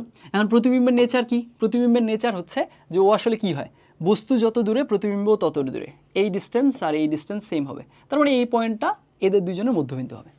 সিম্পল, আগাই তাহলে ওই অনুযায়ী বের করে ফেলি। তাহলে আমরা আমরা চাচ্ছি এটা এক লাইনে জাস্ট একদম ডিরেক্ট বলে না দিয়ে দেখাই দিতে। তো এখানকার কেসে আমরা কি করতে পারি, বুঝাই যাচ্ছে, আমরা তো এখানে লম্ব আঁকবো, তাই না, এখানে। তাহলে এই যে এই রেখাটা এর উপরে লম্ব হবে। এখন এই রেখাটা যদি এর উপর লম্ব হতে হয়, আমরা y=x এর ঢাল জানি, এটার ঢাল 1, তার মানে এর লম্ব রেখা এই রেখাটার এর ঢাল হবে কত -1, এর ঢাল হবে -1, 5,6 দিয়ে পাস করবে। তাহলে এর সমীকরণ জানবা, সমীকরণ জানলে এদের দুইজনের ছেদবিন্দু জানবা, কার কার, নতুন রেখা এবং y=x, এদের দুজনের ছেদবিন্দু জানবা। এখন দেখো তোমার কাছে তিনটা পয়েন্ট আছে, এই একটা পয়েন্ট, এই একটা পয়েন্ট, এই একটা পয়েন্ট। এখন এ বি সি তিনটার কেসে এ আর সি এর মধ্যবিন্দু বি, যে কোনো দুইটা জানলেই তোমার শেষ। এখানে দেখো অলরেডি তুমি দুইটা জেনে গেছো, এ জানো বি জেনে গেছো, ছেদবিন্দু থেকে বি জেনে গেছো, এ জানো বি জানো, সি জানবা না, ইজিলি তো সি জেনে যাবা। সিকে তুমি কি ধরবা, এক্স কমা ওয়াই ধরবা, তারপরে এখান থেকে মধ্যবিন্দুর ফর্মুলাটা অ্যাপ্লাই করলে হয়ে যাবে। অথবা তুমি খুব সহজে এভাবে আগাতে পারো, সেটা হচ্ছে যে 5,6 মনে করো এই বি আসলো, মনে করো 9,10, কথার কথা আমি সিম্পলি বলতেছি। তাহলে ভুজ কত বাড়ছে, 4 বাড়ছে, তাহলে এখান থেকে আরও 4 বাড়বে, কারণ সেম ডিস্টেন্স তো। তাহলে এখানে হবে 13, আর এইখানে 6 থেকে হয়েছে 10, আর 4 বাড়ছে, তাহলে এখানেও কত হবে, 10 থেকে আরও 4 বাড়বে, হবে 14, এরকম ব্যাপারটা। যদি এখানে 9-10 না হয়ে 9-10 হইতো, অর্থাৎ তাহলে 5 থেকে 4 বাড়তো, এখানে 9 থেকে আরও 4 বেড়ে 13 হবে। 6 থেকে -10 হয়েছে, 6 থেকে -10 মানে কি, মানে হচ্ছে যে আলটিমেটলি হচ্ছে তোমার কত, 6 ওপাশে -10 মানে -16 হয়েছে, তাই না, ওভারঅল এখান থেকে -16 হয়েছে, তাহলে আরও -16 করবা, মানে এক কথায় চেঞ্জটা আরেকবার করবা, সেম চেঞ্জটা আরেকবার করলেই তখন তুমি এই পয়েন্টটা পেয়ে যাবা। আই হোপ এই জিনিসটা আমরা বুঝছি, বুঝা গেছে? ওকে, তাহলে এখানে এভাবে করে দেখাই দিতে পারি আমরা আগাই। এরপরে লম্ববিন্দু থেকে একটা কোয়েশ্চেন আসছিল, এটা 22-23-এর কোয়েশ্চেন। এখানে কি বলা হয়েছে, এইখানে এই একটা ত্রিভুজের শীর্ষবিন্দুগুলো এইভাবে দেওয়া আছে, k - 3k, 5k -k2, এইভাবে করে তিনটা শীর্ষ দেওয়া আছে, আর ওর একদম ক্ষেত্রফলের যে মানটা, এটা একদম এক্স্যাক্ট নিউমেরিক্যাল ভ্যালুটা দেওয়া ছিল, এটার মান 28 দেওয়া ছিল মেবি। তাহলে আমাদের এইটার স্পষ্ট ভ্যালু দেওয়া আছে গেল। তারপরে কি বলছে, তারপরে বলছে এই যে কে, এই কেটা আসলে একটা ইন্টিজার বা পূর্ণ সংখ্যা। তাহলে এখন বলছে যে ত্রিভুজ ABC এর লম্ববিন্দুর স্থানাঙ্ক ডিরেক্ট আমাকে বের করে দাও। কি করতে পারি, প্রথম কথা হচ্ছে লম্ববিন্দু যদি বের করতে যাই, আমাদের তো আসলে এগুলার নিজেদের স্থানাঙ্ক লাগবে, তাই না, ওর শীর্ষগুলোর স্থানাঙ্ক লাগবে। তাহলে শীর্ষগুলোর স্থানাঙ্ক জানার জন্য ওই ব্যবস্থা করি, ওই ব্যবস্থা করার কেসে কী লাগবে, কে এর মানটা লাগবে। তাহলে কে এর মান ফাইন্ড আউট করার ট্রাই করি। তাহলে এখানে আগাই, এখানকার কেসে তাহলে কী করতে পারি, ওদের ক্ষেত্রফল দেওয়া আছে, তাহলে সিম্পলি আমরা হাফ, তারপরে হচ্ছে A1 B1 1, তারপরে A2 B2 1, A3 B3 1, শেষ তো। তারপরে এখান থেকে আমাদের যে ক্ষেত্রফলের ভ্যালুটা 28 দেওয়া ছিল মোস্ট প্রবাবলি, তাহলে ওইটা সমান করে দিব। তারপর এখান থেকে আগায় ক্যালকুলেশন করলে কে এর মান পেয়ে যাব। কাজ শেষ? না, কাজ শেষ না। এইখানে অবশ্যই আমাদের আবারও কি দিতে হবে, মড দিতে হবে। এখানে ক্ষেত্রফলটা কি নন জিরো না, ক্ষেত্রফলটা তো নন জিরো, যার কারণে অবশ্যই মড দেওয়ার প্রয়োজন আছে। ক্ষেত্রফলটা যদি জিরো হতো তাহলে আসলে মড দেওয়াও যা কথা, না দেওয়াও তা কথা। এই জিনিসটা তো শুরুতেই বলছি, ভুল করা যাবে না। এইখান থেকে তাহলে এই অনুযায়ী আগায় হচ্ছে আমরা এখান থেকে কে এর ভ্যালু আনার ট্রাই করব। তারপরে দেখব কে এর ভ্যালুগুলো কত আসতেছে। মনে করো কে এর ভ্যালু আসলো, যে কে এর ভ্যালু একটা আসলো 7, আরেকটা হলো মাইনাস মনে করো 17/12, তাহলে এটা তো নেওয়া যাবে না, কারণ ও পূর্ণ সংখ্যা হতে হবে। তাহলে অবশ্যই 7 নিব, 7 নিয়ে তারপর কাজ করব। এই তো এইভাবে করে জিনিসটা আগাবে। তারপর এখান থেকে কে এর ভ্যালু যদি পেয়ে যাই, কে এর ভ্যালু পেয়ে গেলে তিনটা স্থানাঙ্কই পেয়ে গেলাম, ত্রিভুজের তিনটা শীর্ষের স্থানাঙ্ক পেয়ে গেছি। তারপরে আমরা কি করতে পারি, তারপরে আমরা খুব সিম্পলি যে কাজটা করতে পারি সেটা হলো এই রকম, যে আমাদের ABC তিনটাই আছে, আমাদের এখন কি লাগবে, লম্ববিন্দু লাগবে। লম্ববিন্দু মানে কি আসলে, লম্ববিন্দু মানে হচ্ছে যে আমাদের এই যে আমরা যদি বিপরীত বাহুর উপরে লম্ব আঁকি, তাহলে যেই পয়েন্টটাতে ছেদ করবো ওই পয়েন্টটা, তাই না। তাহলে এখন এক কাজ করি, আমরা যেহেতু লম্ববিন্দু চাচ্ছি, আমি মনে করো বললাম DEF থাকলো।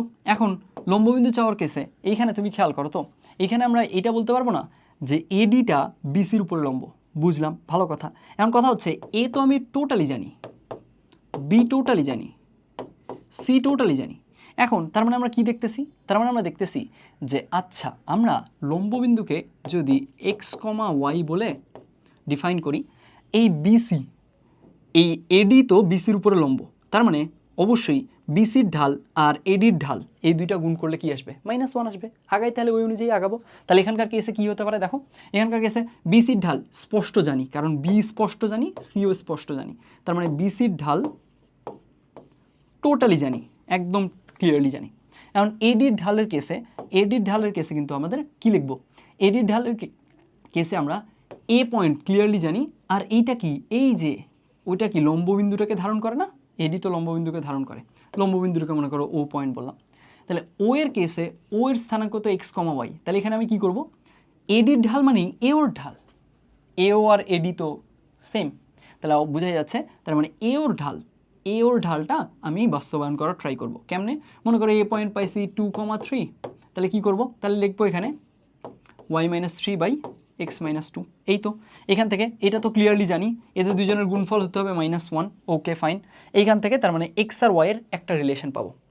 এরপরে একই জিনিস আরেকবার বাস্তবায়ন করব, যে কোনো একটা লম্বরেখা দিয়ে, হয় তুমি বি লম্ব এসি দিয়ে করতে পারো, অথবা সিএফ লম্ব এবি দিয়ে করতে পারো, যে কোনো একটা দিয়ে করো।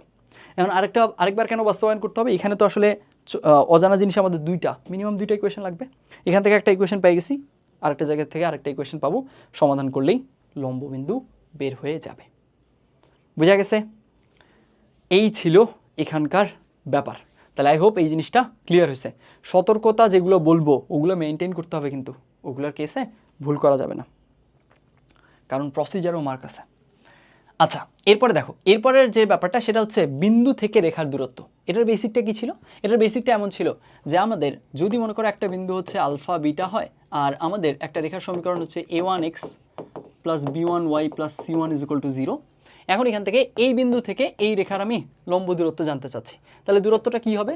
দূরত্বটা হবে মড অফ এই বিন্দুটা দিয়ে এই পার্টটুকুকে আমরা সিদ্ধ করে দিব। তাহলে সিদ্ধ করে কি আসবে? a1 alpha plus b1 beta plus c1 by কি হবে? এক্স এর সহগ স্কোয়ার প্লাস ওয়াই এর সহগ স্কোয়ার, তার মানে a1 square plus b1 square, তার উপরে রুট। এই তো এই ডিস্টেন্সটাই হচ্ছে এই পয়েন্ট থেকে এই রেখার লম্ব দূরত্ব, এটার ফর্মুলা, তাই না? এখন এইখানকার কেসে আমাদের এই টপিকটার উপরে 19-20 কোয়েশ্চেন আসছিল। এই কোয়েশ্চেনটাতে আসলে আমাদের সিম্পলি ট্রাইগোনোমেট্রি একটু টাচ আছে। এখানে কি বলছে? ইকুয়েশন 1 হচ্ছে এইরকম, ইকুয়েশন 2 হচ্ছে এইরকম। ফাইন। মূলবিন্দু থেকে ইকুয়েশন 1-এর উপরে লম্ব দূরত্ব দেওয়া আছে, মূলবিন্দু থেকে ইকুয়েশন 2-এর উপরে লম্ব দূরত্ব দেওয়া আছে, অ্যান্ড দেওয়া আছে এই যে আমাদের টিক মার্ক, এটা ডিফাইন করতেছে যে এই ভ্যালুটা একদম প্রপার নিউমেরিক্যাল একটা ভ্যালু, মনে করো 2 সেন্টিমিটার 3 সেন্টিমিটার এরকম করে ভ্যালুগুলো দেওয়া আছে। বুঝছি? একদম টোটাল ক্লিয়ারলি ভ্যালুটা দেওয়া আছে, কোনো অজানা জিনিসপত্র নাই এখানে। এরপরে এখন এখান থেকে আমাদের জানতে চাইছে তাহলে কে এর ভ্যালুটা কত, কে এর মানটা কত। এখন আমরা কী করতে পারি? খুব সিম্পল, এই যে যেই ফর্মুলা শিখছি ওইটা জিনিস অ্যাপ্লাই করে এখানে কাজটা করে ফেলতে পারি। এখানে দেখো মূলবিন্দু থেকে বলছে, তার মানে আমাদের উপরে সিদ্ধ করার সময় এক্সের জায়গায় ওয়াইয়ের জায়গায় 0 0 বসবে, তাহলে এগুলো নাই হয়ে যাবে, থাকবে কে থাকবে, নিচে থাকবে √sec² থিটা প্লাস cos² এখানে থাকবে কে, উপরে থাকবে কে cos থিটা, আর নিচে থাকবে হচ্ছে cos² theta plus sin² theta root মানে হচ্ছে 1। তাহলে ওই পাশ থেকে আমাদের এই দুইটা তুলনা করে কে এর মানটা চলে আসবে আর কি, কে এর মানটা নিয়ে আসা যাবে। এই যে সেক কোসেক আছে, ওগুলোকে সাইন কোসে কনভার্ট করে নিলেই কাজটা হয়ে যাবে। বোঝা গেছে? এইখানে ট্রাইগোনোমেট্রির সাথে একটু টাচ রেখে কোয়েশ্চেনটা দেওয়া হয়েছে। এরপর আসতেছে কোণের সমদ্বিখণ্ডক। আচ্ছা, কোণের সমদ্বিখণ্ডকের কেসে এখানে অনেকের প্যাচ লাগে, অনেকের ঝামেলা লাগে। এইটাতে আমরা যখন ওই যে এই পড়াটা শেষ হলে তারপরে আলোচনাটুকু দেখব, তাহলে দেখবা কাজটা ইনশাআল্লাহ সহজ হয়ে যাবে। এইখানে কি বলা ছিল? এইখানকার কোয়েশ্চেনটা একটু লেন্দি, 14-15 কোয়েশ্চেন। এইখানে একটা ইকুয়েশন টোটালি দেওয়া ছিল, তারপরে আরেকটা ইকুয়েশন টোটালি দেওয়া ছিল, দুইটা ইকুয়েশন টোটালি দেওয়া আছে। কোণের সমদ্বিখণ্ডকগুলা এক্স অক্ষকে পি কমা আর পয়েন্টে ছেদ করে, আর কোণের সমদ্বিখণ্ডকগুলা ওয়াই অক্ষকে কিউ কমা এস বিন্দুতে ছেদ করে, এই দুটো তথ্য দেওয়া আছে। এখন এইখানে এই জিনিসটাতে বুঝছো ক্লিয়ারলি কোয়েশ্চেনে যদি ডিফাইন করা না থাকে, এইখানে আসলে দুইটা সিনারিও হতে পারে। কেমনে বুঝো? এইখানে কোণের সমদ্বিখণ্ডক কয়টা? দুইটা, তাই না? ইকুয়েশন 1 আর ইকুয়েশন 2 এর যদি আমরা গ্রাফ আঁকি, তাহলে গ্রাফ আঁকলে কীরকম দাঁড়াবে? এই মনে করো এই একটা গ্রাফ, আর হচ্ছে এই আরেকটা গ্রাফ। এখন এদের কোণের সমদ্বিখণ্ডক যদি আমরা ড্র করতে যাই, কোণের সমদ্বিখণ্ডকগুলো কীরকম হবে? এই কোণের সমদ্বিখণ্ডক যদি আমরা বের করি, তাহলে আসলে মনে করো এই দিক দিয়ে এরকম গেল, আরেকটা কি হবে? আরেকটা এর উপরে লম্ব হবে, শিওরলি লম্ব হবে। এই জিনিসটা তোমরা অনেকে হয়তো বা খেয়াল করো না বা জানো না, সেটা হচ্ছে যখনই দুইটা স্ট্রেট লাইন পরস্পর যারা অসমান্তরাল অর্থাৎ কোনো না কোনো পয়েন্টে একবার ছেদ করছে, ওদের কেসে ওদের দ্বারা উৎপন্ন কোণগুলোর সমদ্বিখণ্ডক যদি তুমি আঁকো, যত কোণই তৈরি করুক তারা আজীবন সমদ্বিখণ্ডকগুলো নিজেদের মাঝে লম্বভাবে থাকবে। এইটা খুবই প্রমিনেন্ট একটা ওদের কি বলবো প্রপার্টি। আচ্ছা যাই হোক, ওই জিনিসটা কেন হয় আলোচনায় গেলে দেখাবো, কোনো চিন্তা নেই, এই জিনিসটা সহজ করে দেওয়ার ট্রাই করব। এখন দেখো এইটার কেসে আমাকে তো বলে নাই যে কোনটাকে প্রথম হিসেবে ট্রিট করব, কোনটাকে সেকেন্ড হিসেবে ট্রিট করব, এই জিনিসটা বলে নাই। যদি এখানে এভাবে বলে দিত কোণের সমদ্বিখণ্ডকগুলোর কেসে আমরা সূক্ষ্ম কোণের সমদ্বিখণ্ডকটাকে ফার্স্ট হিসেবে ট্রিট করব, স্থূল কোণের সমদ্বিখণ্ডকটাকে সেকেন্ড হিসেবে ট্রিট করব, তাহলে ব্যাপারটা ডিফারেন্ট হতো, তাহলে ব্যাপারটা ডিফাইন করে দেওয়া যেত। এখন আসলে ডিফাইন্ড হচ্ছে না। কেন হচ্ছে না বুঝো, আমার পয়েন্টটা বুঝো যে কেন আমি বলতেছি এখানে দুইটা সিনারিও অ্যারাইজ করতে পারে।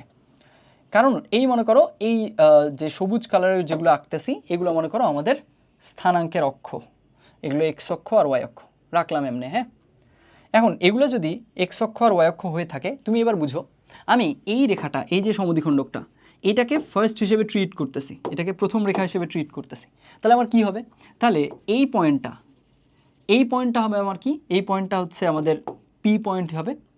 আর এই যে দ্বিতীয়টার এক্স অক্ষের ছেদবিন্দুটা এটা হবে কত, পি এবং আর, তাহলে এটা হবে আর। ঠিক একইভাবে এই যে এইটার ওয়াই অক্ষের যে ছেদবিন্দুটা এটা হচ্ছে কিউ, এবং এইটার ওয়াই অক্ষের ছেদবিন্দু এই যে এটা হচ্ছে এস, এই হিসেবে আসবে। কিন্তু যদি আমি উল্টা কাজ করি, উল্টা কাজ করি, কোনটা কালার দিয়ে দেখাবো, আমরা যদি উল্টা কাজটা করি তাহলে কি হবে দেখো, এই যে এইটাকে যদি ফার্স্ট স্ট্রেট লাইন হিসেবে ট্রিট করি, তাহলে আসলে এই আর এর জায়গায় এখানে চলে আসবে পি, আর এই পি এর জায়গায় চলে আসবে আর, থাকলো। ঠিক একইভাবে এখানে কি হয়ে যাবে, এই যে এই এস এর জায়গায় চলে আসবে এখানে কিউ, এবং এই কিউ এর জায়গায় চলে আসবে এস। দেখো বুঝছো কিনা, সিম্পল। আমরা কোন রেখাটাকে, কোন সমদ্বিখণ্ডকটাকে ফার্স্ট হিসেবে ট্রিট করতেছি, এই ব্যাপারটার উপরে বেস করে কিন্তু পি কিউ আর এস এই যে এইগুলোর ডেফিনেশন ব্যাপারটা আলাদা হয়ে যাচ্ছে। এখানে দুইটা কেস অ্যারাইজ করতেছে, তো এখানে একটা স্পেসিফিকেশন থাকলে ভালো হতো। স্পেসিফিকেশন না থাকলে তো দুইটাই দেখাতে হবে প্রশ্ন মতে, তাই না? তো তখন ঝামেলাটা একটু বাড়বে। এখানে এই পয়েন্টটা বুঝছো কিনা খেয়াল করো, এটাকে যদি ফার্স্ট হিসেবে ট্রিট করি তাহলে কি হচ্ছে, এটা পি হচ্ছে, এটা আর, তারপরে এইটা হচ্ছে কিউ, ওটা এস, ওই সবুজের ডেফিনেশনটা। আর এইটাকে যদি ফার্স্ট হিসেবে ট্রিট করি তাহলে নীলের ডেফিনেশনটা, এই যে পি আর কিউ এস। এখন কি বলছে, এখন বলছে যে একটা রেখা সমদ্বিখণ্ডকগুলোর ছেদবিন্দু দিয়ে যায়। দেখো যখনই দুইটা অসমান্তরাল রেখা পরস্পরকে ছেদ করতেছে, ওদের ছেদবিন্দুই হচ্ছে ওদের কোণের সমদ্বিখণ্ডকগুলোর ছেদবিন্দু। কমন সেন্স, সিম্পল কথা। তাহলে এদের কেসে এদের দেখো এরা কোথায় ছেদ করছে, রেখা দুইটা, অ্যাকচুয়াল রেখা দুইটা, এই যে ব্লু কালারের, এরা ছেদ করছে এখানে, তাহলে সমদ্বিখণ্ডকদের ছেদবিন্দু ওইটা হইতেই হবে, এমনিতে চিত্র দেখে বোঝা যাচ্ছে ওইটা হইতে হবে। তাহলে এই পয়েন্ট দিয়ে পাস করবে, আর কি হবে, পিএস এর সমান্তরাল, এইখানে বুঝো পিএস এর সমান্তরাল যদি আমরা এটাকে ফার্স্ট হিসেবে ট্রিট করি, তাহলে পিএস হচ্ছে এটা পি, এটা এস এর সমান্তরাল, তার মানে রেখাটা হবে অনেকটা এরকম, এইরকম রেখা হবে এর সমান্তরাল এই বিন্দুগামী, চলে গেল। আর যদি আমরা এইখানে হচ্ছে এই যে সবুজ ডেফিনেশন অনুযায়ী আগাই, তাহলে তো পি হচ্ছে এখানে আর এস হচ্ছে এইখানে, তখন কিন্তু পিএস রেখাটা এইটা, তাহলে এর সমান্তরাল মানে তখন ব্যাপারটা এরকম দাঁড়াবে। তো তখন তো ডিফারেন্ট রেখা পাচ্ছি, বুঝছি, যার কারণে ঝামেলাটা এখানে থেকে যাচ্ছে। এই জায়গাটায় ওই স্পেসিফিকেশনটা থাকলে বেটার হইতো। এখন এই কোয়েশ্চেনের স্টেটমেন্টটা অনুযায়ী আমার ওই যে দুইটা কেস কেন অ্যারাইজ করতেছে এই কথাটা যে বললাম, এটা ক্লিয়ার হয়েছে কিনা, ভিজুয়ালাইজ করতে পারছো কিনা, আই হোপ এই জিনিসটা ক্লিয়ার হয়েছে। এখন এখানে একটু স্টেপ বাই স্টেপ একটু বলে দিই যে কী করা যেতে পারে। ইকুয়েশন 1 ইকুয়েশন 2 আছে, তাহলে এদের কোণের সমদ্বিখণ্ডক দুইটা পেয়ে যাব, এই ইয়েলো লাইন দুইটা পেয়ে যাব, এই একটা ইয়েলো লাইন, এই একটা ইয়েলো লাইন পেয়ে গেলাম। এরপরে ছেদবিন্দু রেখা পেয়ে গেছি, এক্স অক্ষের ওয়াই অক্ষের ছেদবিন্দু তো পাবোই, তাহলে ওই পয়েন্টগুলো ডিফাইন হয়ে গেল। এরপরে কি, এরপরে হচ্ছে এই সমদ্বিখণ্ডগুলো ছেদবিন্দু দিয়ে যায়, সমদ্বিখণ্ডগুলো কষ্ট করে ছেদবিন্দু বের করার দরকার নেই, এই রেখা দুইটার ছেদবিন্দুই হচ্ছে সমদ্বিখণ্ডক দুইটা ছেদবিন্দু, একই জিনিস, যা বের করো চলবে, যে কোনোটা বের করলে চলবে। ছেদবিন্দু রাখলা, ছেদবিন্দু পাইলা, মনে করো ছেদবিন্দু হচ্ছে x1, y1। এরপরে এই যে ছেদবিন্দু পাইলা, এরপরে কি বলা হয়েছে, এরপরে বলা হয়েছে এটা পিএস এর সমান্তরাল। পিএস এর সমান্তরাল। এখন এখানে ঝামেলাটা, ফার্স্ট কেস চিন্তা করলে পিএস এর ঢাল একরকম পাবো, সেকেন্ড কেস চিন্তা করলে পিএস এর ঢাল অন্যরকম পাবো।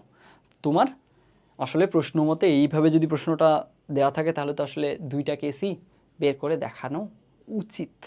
কাজটা বেশ লেন্দি হয়ে যায় তাহলে।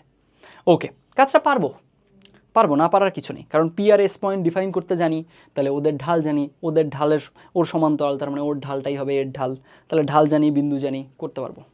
ওকে, এরপরে আসো সরলরেখা আর ক্ষেত্রফল দুইটা সমন্বিত করে, দুইটা কম্বাইন করে, স্ট্রেট লাইনের সাথে এরিয়ার ব্যাপারটা কম্বাইন করে। এখন কথা হচ্ছে স্ট্রেট লাইন চ্যাপ্টারে তো এরিয়া সংক্রান্ত কথাবার্তা আছে, কিন্তু এরিয়া সংক্রান্ত কথাবার্তা থাকলেও ট্র্যাপড এরিয়া সম্পর্কে তো কথাবার্তা নেই। বুঝো, ট্র্যাপড এরিয়া মানে কি? ট্র্যাপড এরিয়া মানে হচ্ছে একাধিক কার্ভের মধ্যে যে এরিয়াটা আবদ্ধ ক্ষেত্র। বুঝছো, ওই যে আমরা ইন্টিগ্রেশনে যে কাজগুলো করি, ওই ট্র্যাপড এরিয়া, আবদ্ধ ক্ষেত্র। ওই আবদ্ধ ক্ষেত্র নিয়ে ওই ক্ষেত্রফল বা ওই ক্ষেত্রের সাথে সরলরেখার কনসেপ্টটা কম্বাইন করে একটা কোয়েশ্চেন দেওয়া হয়েছে। এটাকে তুমি ইন্টিগ্রেশনের প্রবলেম হিসেবে ট্রিট করে ওইভাবেও সলভ করতে পারবা, কোনো সমস্যা নেই, একই জিনিস। আগাই তাহলে। এখানকার কেসে কি বলছিল? এখানে বলছিল ইকুয়েশন 1 দেওয়া ছিল যে y = 2 - mod of x - 2 থাকলো, এই একটা ইকুয়েশন। এই ইকুয়েশন এবং এক্স অক্ষ দ্বারা আবদ্ধ ক্ষেত্রটি, তার মানে এই যে ইকুয়েশনটা এটার যদি গ্রাফ আঁকি, এটা এক্স অক্ষের সাথে একটা ক্ষেত্র আবদ্ধ করবে। ফাইন। এরপরে কি হবে? ওই আবদ্ধ ক্ষেত্রটা y = k দিয়ে সমান 2 ভাগে বিভক্ত হবে। তাহলে কে এর মানটা জানতে চাওয়া হয়েছে। তাহলে প্রথম কথা হচ্ছে কি, আমাদের অ্যাটলিস্ট এর গ্রাফটা জানতে হবে। তারপরে এক্স অক্ষের সাথে ও কীভাবে এরিয়াটা ট্র্যাপ করতেছে কীভাবে সেটা বুঝতে হবে। সেটা বুঝে ওই অনুযায়ী y = k দিয়ে ওইটা যদি সমান 2 ভাগে বিভক্ত হয় তাহলে কে এর মানটা শর্ত অনুযায়ী বের করার চেষ্টা করতে হবে, তাই না? এখন এখানকার কেসে প্রথম কথা, এই যে y = 2 - mod of x - 2 এইটার গ্রাফটা আঁকার কেসে তুমি গ্রাফ শিফটিং যদি জেনে থাকো, গ্রাফ শিফটিং জেনে থাকলে গ্রাফ শিফটিংয়ের ওয়ে দিয়ে করতে পারো। কীভাবে? mod of x এর গ্রাফ জানলে মাইনাস mod of x এর গ্রাফ জানবো, আবার mod of x এর গ্রাফ জানলে mod of x - 2 এর গ্রাফ জানবো। তো এখানে দুইটা অপারেশন একসাথে অপারেট করব। mod of x থেকে প্রথমে mod of x - 2 তে যাব, তারপরে মাইনাস হলে কি হবে সেই জিনিসটাতে যাব, তারপরে ওই গ্রাফটা একটা ভার্টিক্যাল শিফট পাবে, 2 অ্যাড হয়েছে যার কারণে। এইভাবে করে করতে পারো তুমি গ্রাফ শিফটিং দিয়ে। আর যদি গ্রাফ শিফটিংয়ে না যেতে চাও, খুব ইজিলি এইভাবে করে ফেলতে পারো। সেটা কি? সেটা হচ্ছে তুমি খেয়াল করো এখানকার কেসে কি হচ্ছে, বোঝা যাচ্ছে এখানে mod of x - 2 আছে। মডের নেচার কি? মডের নেচার হচ্ছে মডের ভেতরে জিনিস যদি পজিটিভ হয় বা 0 সমান হয় তাহলে ও একদম যা ছিল তাই হবে, যেমন mod of 5 = 5ই হয়। আর যদি মডের ভেতরে জিনিসটা নেগেটিভ হয় তাহলে আসলে কি হয়ে যাবে, তার সামনে মাইনাস আসবে, যেমন mod of -5 = -of -5। বুঝছি? তাহলে ওই অনুযায়ী যদি লিখি তাহলে কি হচ্ছে, তাহলে হচ্ছে y = 2 - x - 2 অর্থাৎ 4 - x। তার মানে আসে কত? তার মানে আসে x + y = 4। x + y = 4 এইরকম আচরণ করবে কখন? এই মডের ভিতর থেকে যখন ও যা ছিল হুবহু চলে আসবে, অর্থাৎ x - 2 ছিল মডের ভিতরে, x - 2ই আসবে, অর্থাৎ মডের ভেতরের জিনিসটা > 0, x > 2। মানে x এর ভ্যালুটা যখন > 2 তখন গ্রাফটা এরকম আচরণ করবে, থাকলো। আর যদি হচ্ছে তোমার x - 2 মডের ভেতরে জিনিসটা <0 হয়, অর্থাৎ x <2 হয়, তখন আসলে সেটার আচরণ কীরকম হবে? y = 2 - of -x - 2। x থাকে তাহলে y = x, অর্থাৎ এইটা আসলে কি করবে, x এর মান যখন 2 এর থেকে ছোট তখন y = x এর মতো আচরণ করবে। আর হচ্ছে তোমার আলটিমেটলি যদি x এর মান 2 এর সমান বা তার থেকে বড় হয় তখন x + y = 4 এরকম আচরণ করবে। তাহলে এইটার গ্রাফ বিল্ড করা যাবে। এটার গ্রাফ যদি আমরা বিল্ড করি, কুইক একটু দেখানোর ট্রাই করি। এইটার গ্রাফ যদি আমরা একটু বিল্ড করি তাহলে কি দাঁড়াবে দেখো, এইখানে আমাদের পয়েন্টটা কত? পয়েন্টটা হচ্ছে 2। এই 2 পয়েন্টে গিয়ে কাজটা, তাহলে 2 পয়েন্টের আগ পর্যন্ত y = x। y = x মানে মূলবিন্দুগামী, ঢাল হচ্ছে 1, এরকম রেখাটা থাকলো। এরপরে কি হয়? এরপরে ঘটনা হচ্ছে 2 এর সমান বা তার বড় হয়ে গেলেই ও আসলে x + y = 4 দেয়। তো x + y = 4, এই যে এই রেখাটা, এটা হচ্ছে x অক্ষকে 4,0 পয়েন্টে ছেদ করে। আর এইখানকার পয়েন্টটা কত বলো? এইখানকার পয়েন্টটা, এইটা তো x এর মান 2 ছিল, তাহলে এই পয়েন্টটা হচ্ছে 2,2। কেন 2,2? কারণ এইখানে তো y = x বাস্তবায়ন করছি আমরা, এটুকু তো y = x। y = x বাস্তবায়ন করছি, তার মানে x এর ভ্যালু যদি 2 হয় তাহলে y এর ভ্যালু এখানে 2। এটার মার্জিনাল পয়েন্টটা 2.2 আর 2,2। আর এইখান থেকে তাহলে এই জিনিসটা এই যে 2,2 দিয়ে যায় কিনা চেক করে দেখি। এক্স এর মান 2 বসালে ওয়াই এর মান 2 আসে, তার মানে এই পয়েন্ট দিয়ে যায়, এই পয়েন্ট দিয়ে যায়, এক্স অক্ষকে 4,0 পয়েন্টে ছেদ করে, ইজি। তাহলে এখান থেকে আলটিমেটলি এইটার বাকি পার্টটা আগাবে এইভাবে, বাকি পার্টটা আগাবে এখানে এইভাবে, এই পয়েন্টটা হচ্ছে 4,0, এই পয়েন্টটা 4,0 চলে গেল। এই যে ট্র্যাপড এরিয়াটা, এই এরিয়াটা যে ট্র্যাপ করছে এই জিনিসটা এক্স অক্ষের সাথে, এই এরিয়াটা ট্র্যাপ করছে, এটার কথা এখানে বলছিল। এইটার গ্রাফ এবং ইকুয়েশন 1 এবং এক্স অক্ষ দ্বারা আবদ্ধ ক্ষেত্রটি, এই আবদ্ধ ক্ষেত্রটা y = k দিয়ে সমান 2 ভাগে বিভক্ত হয়। তাহলে y = k মানে কি? এক্স অক্ষের প্যারালাল লাইন, এক্স অক্ষের প্যারালাল লাইন একটা এসে একে কী করবে, এই মাঝামাঝি কোনো একটা জায়গায় 0 থেকে 2 এর এই মাঝামাঝি কোনো একটা জায়গা দিয়ে পাস করবে, পাস করার পরে কি করবে, ওকে ওই এরিয়াটাকে সমান 2 ভাগে ভাগ করে দিবে, তাই তো? তাহলে যদি পাস করে তাহলে আমরা এক কাজ করতে পারি, আচ্ছা এখান থেকে আরেকটা লাইন নেই, তাহলে এই মনে করো এই দিক দিয়ে গেছে, এই দিক দিয়ে যাওয়ার পরে আমাদের এই যে ট্র্যাপড এরিয়া আছে, এইখানে যে ট্র্যাপড এরিয়া আমাদের আছে, এই একটা ট্র্যাপড এরিয়া, আমাদের এই একটা ট্র্যাপড এরিয়া, আর কি, আর আমাদের এই একটা ট্র্যাপড এরিয়া, এই দুইটা ট্র্যাপড এরিয়ার কেসে এরা দুজন কি হবে, সমান। এই জিনিসটা বলা হয়েছে যে ওদের আবদ্ধ ক্ষেত্রটা টোটালটা ছিল, এখন ওটাকে সমান 2 ভাগে বিভক্ত করছে, এই জিনিসটাই বলা হয়েছে। তাহলে এটা কে করছে? এটা করছে y = k, এই জিনিসটা করছে। এখন তাহলে কি করা যায়? এখন একটা কাজ যেটা করা যায় সেটা হইতেছে যে আমাদের এইখানকার কেসে আলটিমেটলি আমরা দেখতেছি যে এইখানে y = k যদি হয়, এই পয়েন্টের স্থানাঙ্ক বের করতে পারবো। কিভাবে? এই পয়েন্টের স্থানাঙ্ক বের করতে পারবো, y = k এর সাথে y = x এর ছেদবিন্দু নিব। একইভাবে এই পয়েন্টের স্থানাঙ্ক বের করতে পারবো, y = k এর সাথে x + y = 4 এর ছেদবিন্দু নিব।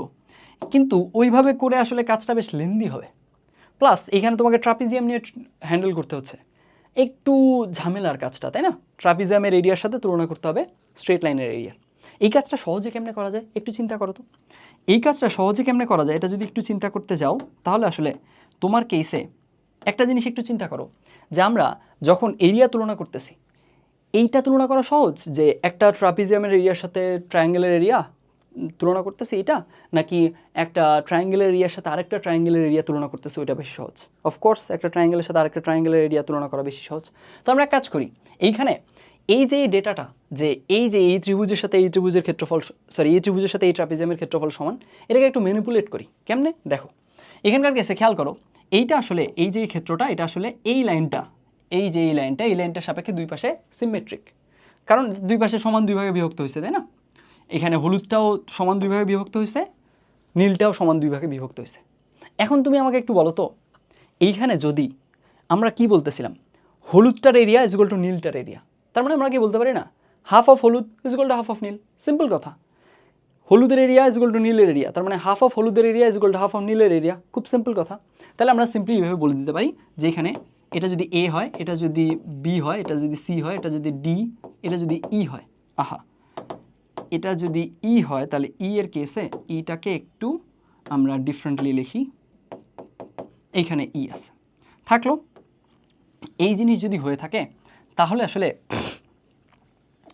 আমরা কি এই জিনিস বলতে পারি, এটা বলতে পারি যে ত্রিভুজ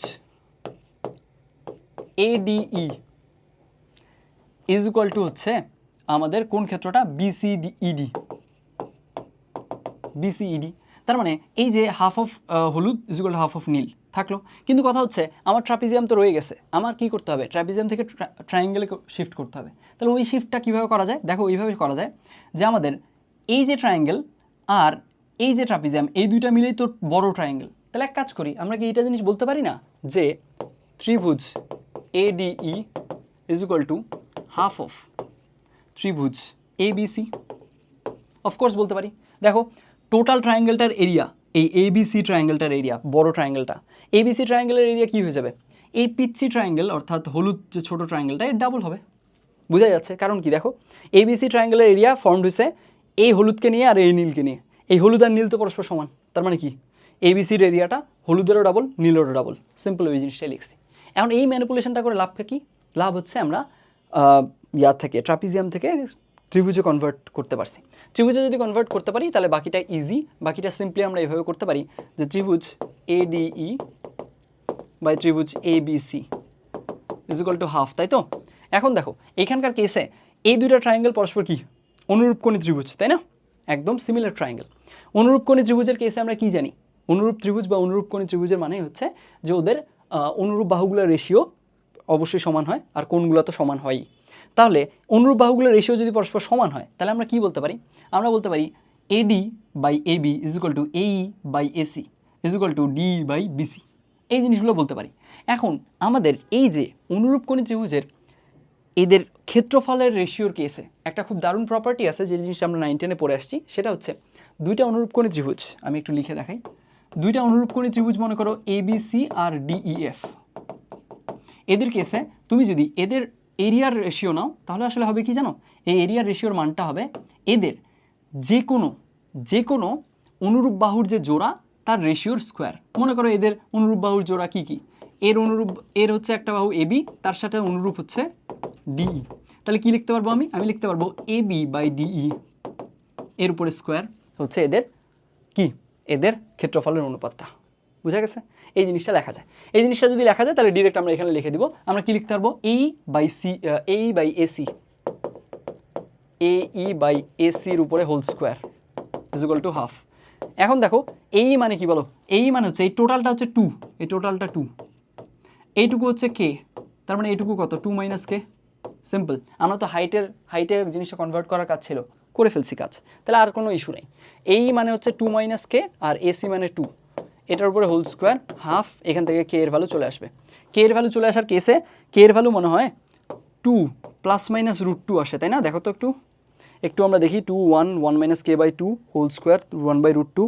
তাহলে এখান থেকে 2 যদি গুণ হয়ে যায় তাহলে √2 K, তার মানে হচ্ছে 2 minus K plus minus 1 by √2, 1 minus K by 2, 1 minus K by 2, 1 minus K by 2 মানে হচ্ছে প্লাস মাইনাস 1 বাই √2। তাহলে এটা যদি এই পাশে আসি 1 plus minus 1 by √2 is equal to হচ্ছে K বাই 2। তার মানে আমাদের K বাই 2 যদি আমরা গুণ করে দিই তাহলে আসলে 2 প্লাস মাইনাস √2 আসে। আচ্ছা, তাহলে K এর কেসে আসতেছে হয় 2 প্লাস √2 না হয় 2 মাইনাস √2, কোনটা হবে? বুঝাই যাচ্ছে 2 মাইনাস √2 হবে, কারণ দেখো K এর যে রেঞ্জটা এটা কি বুঝাই যাচ্ছে যে 2 প্লাস √2 মানে কি এটুকুই 2 প্লাস √2 তো আরও উপরে চলে যাবে। তাহলে y ইকুয়াল টু কি রেখাটা কি এখানে হবে? মোটেও না, y ইকুয়াল টু কি রেখাটা নিচে হবে। তার মানে K এর মানটা 2 এর থেকে কম হতে হবে, 0 থেকে বেশি হতে হবে। তাহলে 2 মাইনাস √2 হবে। এখান থেকে কারেক্ট আনসার হচ্ছে 2 মাইনাস √2। এইভাবে করে আমার একটু এক্সপ্লেন করতে টাইম বেশি লাগলো, এটার উপরে ইন্ডিভিজুয়াল একটা ভিডিও বানানো আছে আমার চ্যানেলে, চাইলে ওটাও দেখে আসতে পারো, ওখানে ধীরে সুস্থে বলা আছে। এইখানকার কেসে আমাদের মূলত এই ম্যানিপুলেশনটা আমাদের ক্যালকুলেশনটাকে হেকটিক বানায় না, বুঝছি? আমরা যদি এই ট্রায়াঙ্গেলে কনভার্ট করে নিই তখন আসলে আমাদের ক্যালকুলেশনটা আর হেকটিক হয় না, আমাদের মনে হয় না যে আমরা ক্লুলেসলি আগাচ্ছি, এই জিনিসটা আর তখন হবে না এই কাজটা করলে। ওকে, আই হোপ এই জিনিসটা বুঝছি। আচ্ছা, এইখানকার কেসে যদি কারো এই জিনিসটা জানা না থাকে তাও আসলে সে সলভ করতে পারবে। এই যে রেশিওর ব্যাপারটা যদি নাও জানে তাও আসলে সে সলভ করতে পারবে। কিভাবে দেখো, ত্রিভুজ ADC তার মানে কি বলো? হাফ ইন্টু হচ্ছে বেজ ইন্টু হাইট, তার মানে হচ্ছে হাফ ইন্টু DE ইন্টু হচ্ছে AE। আর ত্রিভুজ কি ABC মানে হচ্ছে হাফ ইন্টু আবারও base into height BC into AC। এখন দেখো এখানকার কেসে হাফ তো ক্যান্সেল হয়ে গেল, রেশিও যেহেতু ক্যান্সেল হয়ে গেল, ডি বাই বিসি মানেই তো এই বাই এসি, সিম্পল। তাহলে আবারও ঘুরে ফিরে ওইটাই আসলো, এই বাই এসির উপরে হোল স্কোয়ার। বুঝছো কথা? ডি বাই বিসি মানে কি? এই বাই এসি না, অনুরূপ কোণী ত্রিভুজ না? আগেই বলছিলাম অনুরূপ কোণী ত্রিভুজ মানে কি? অনুরূপ বাহুগুলোর দৈর্ঘ্যের অনুপাতটা পরস্পর সমান। ওই তো এখান থেকে তাহলে এটা আসলো 1/2 হাফ। এখান থেকে ঘুরে ফিরে একই জিনিস আসবে, একদম সেম জিনিস বাকিটা। আমি মূলত ওই সূত্রটার প্রতিপাদনই করে দিলাম এক প্রকার, এই আর কি।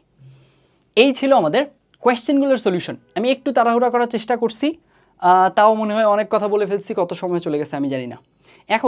এখন তাহলে এইবার আমাদের কাজ কি?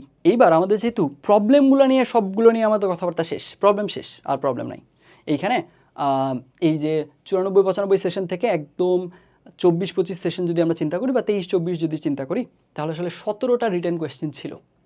17টা রিটেন কোয়েশ্চেন ছিল, একদম কোর সরলরেখার আমরা মোটামুটি বলতে পারি।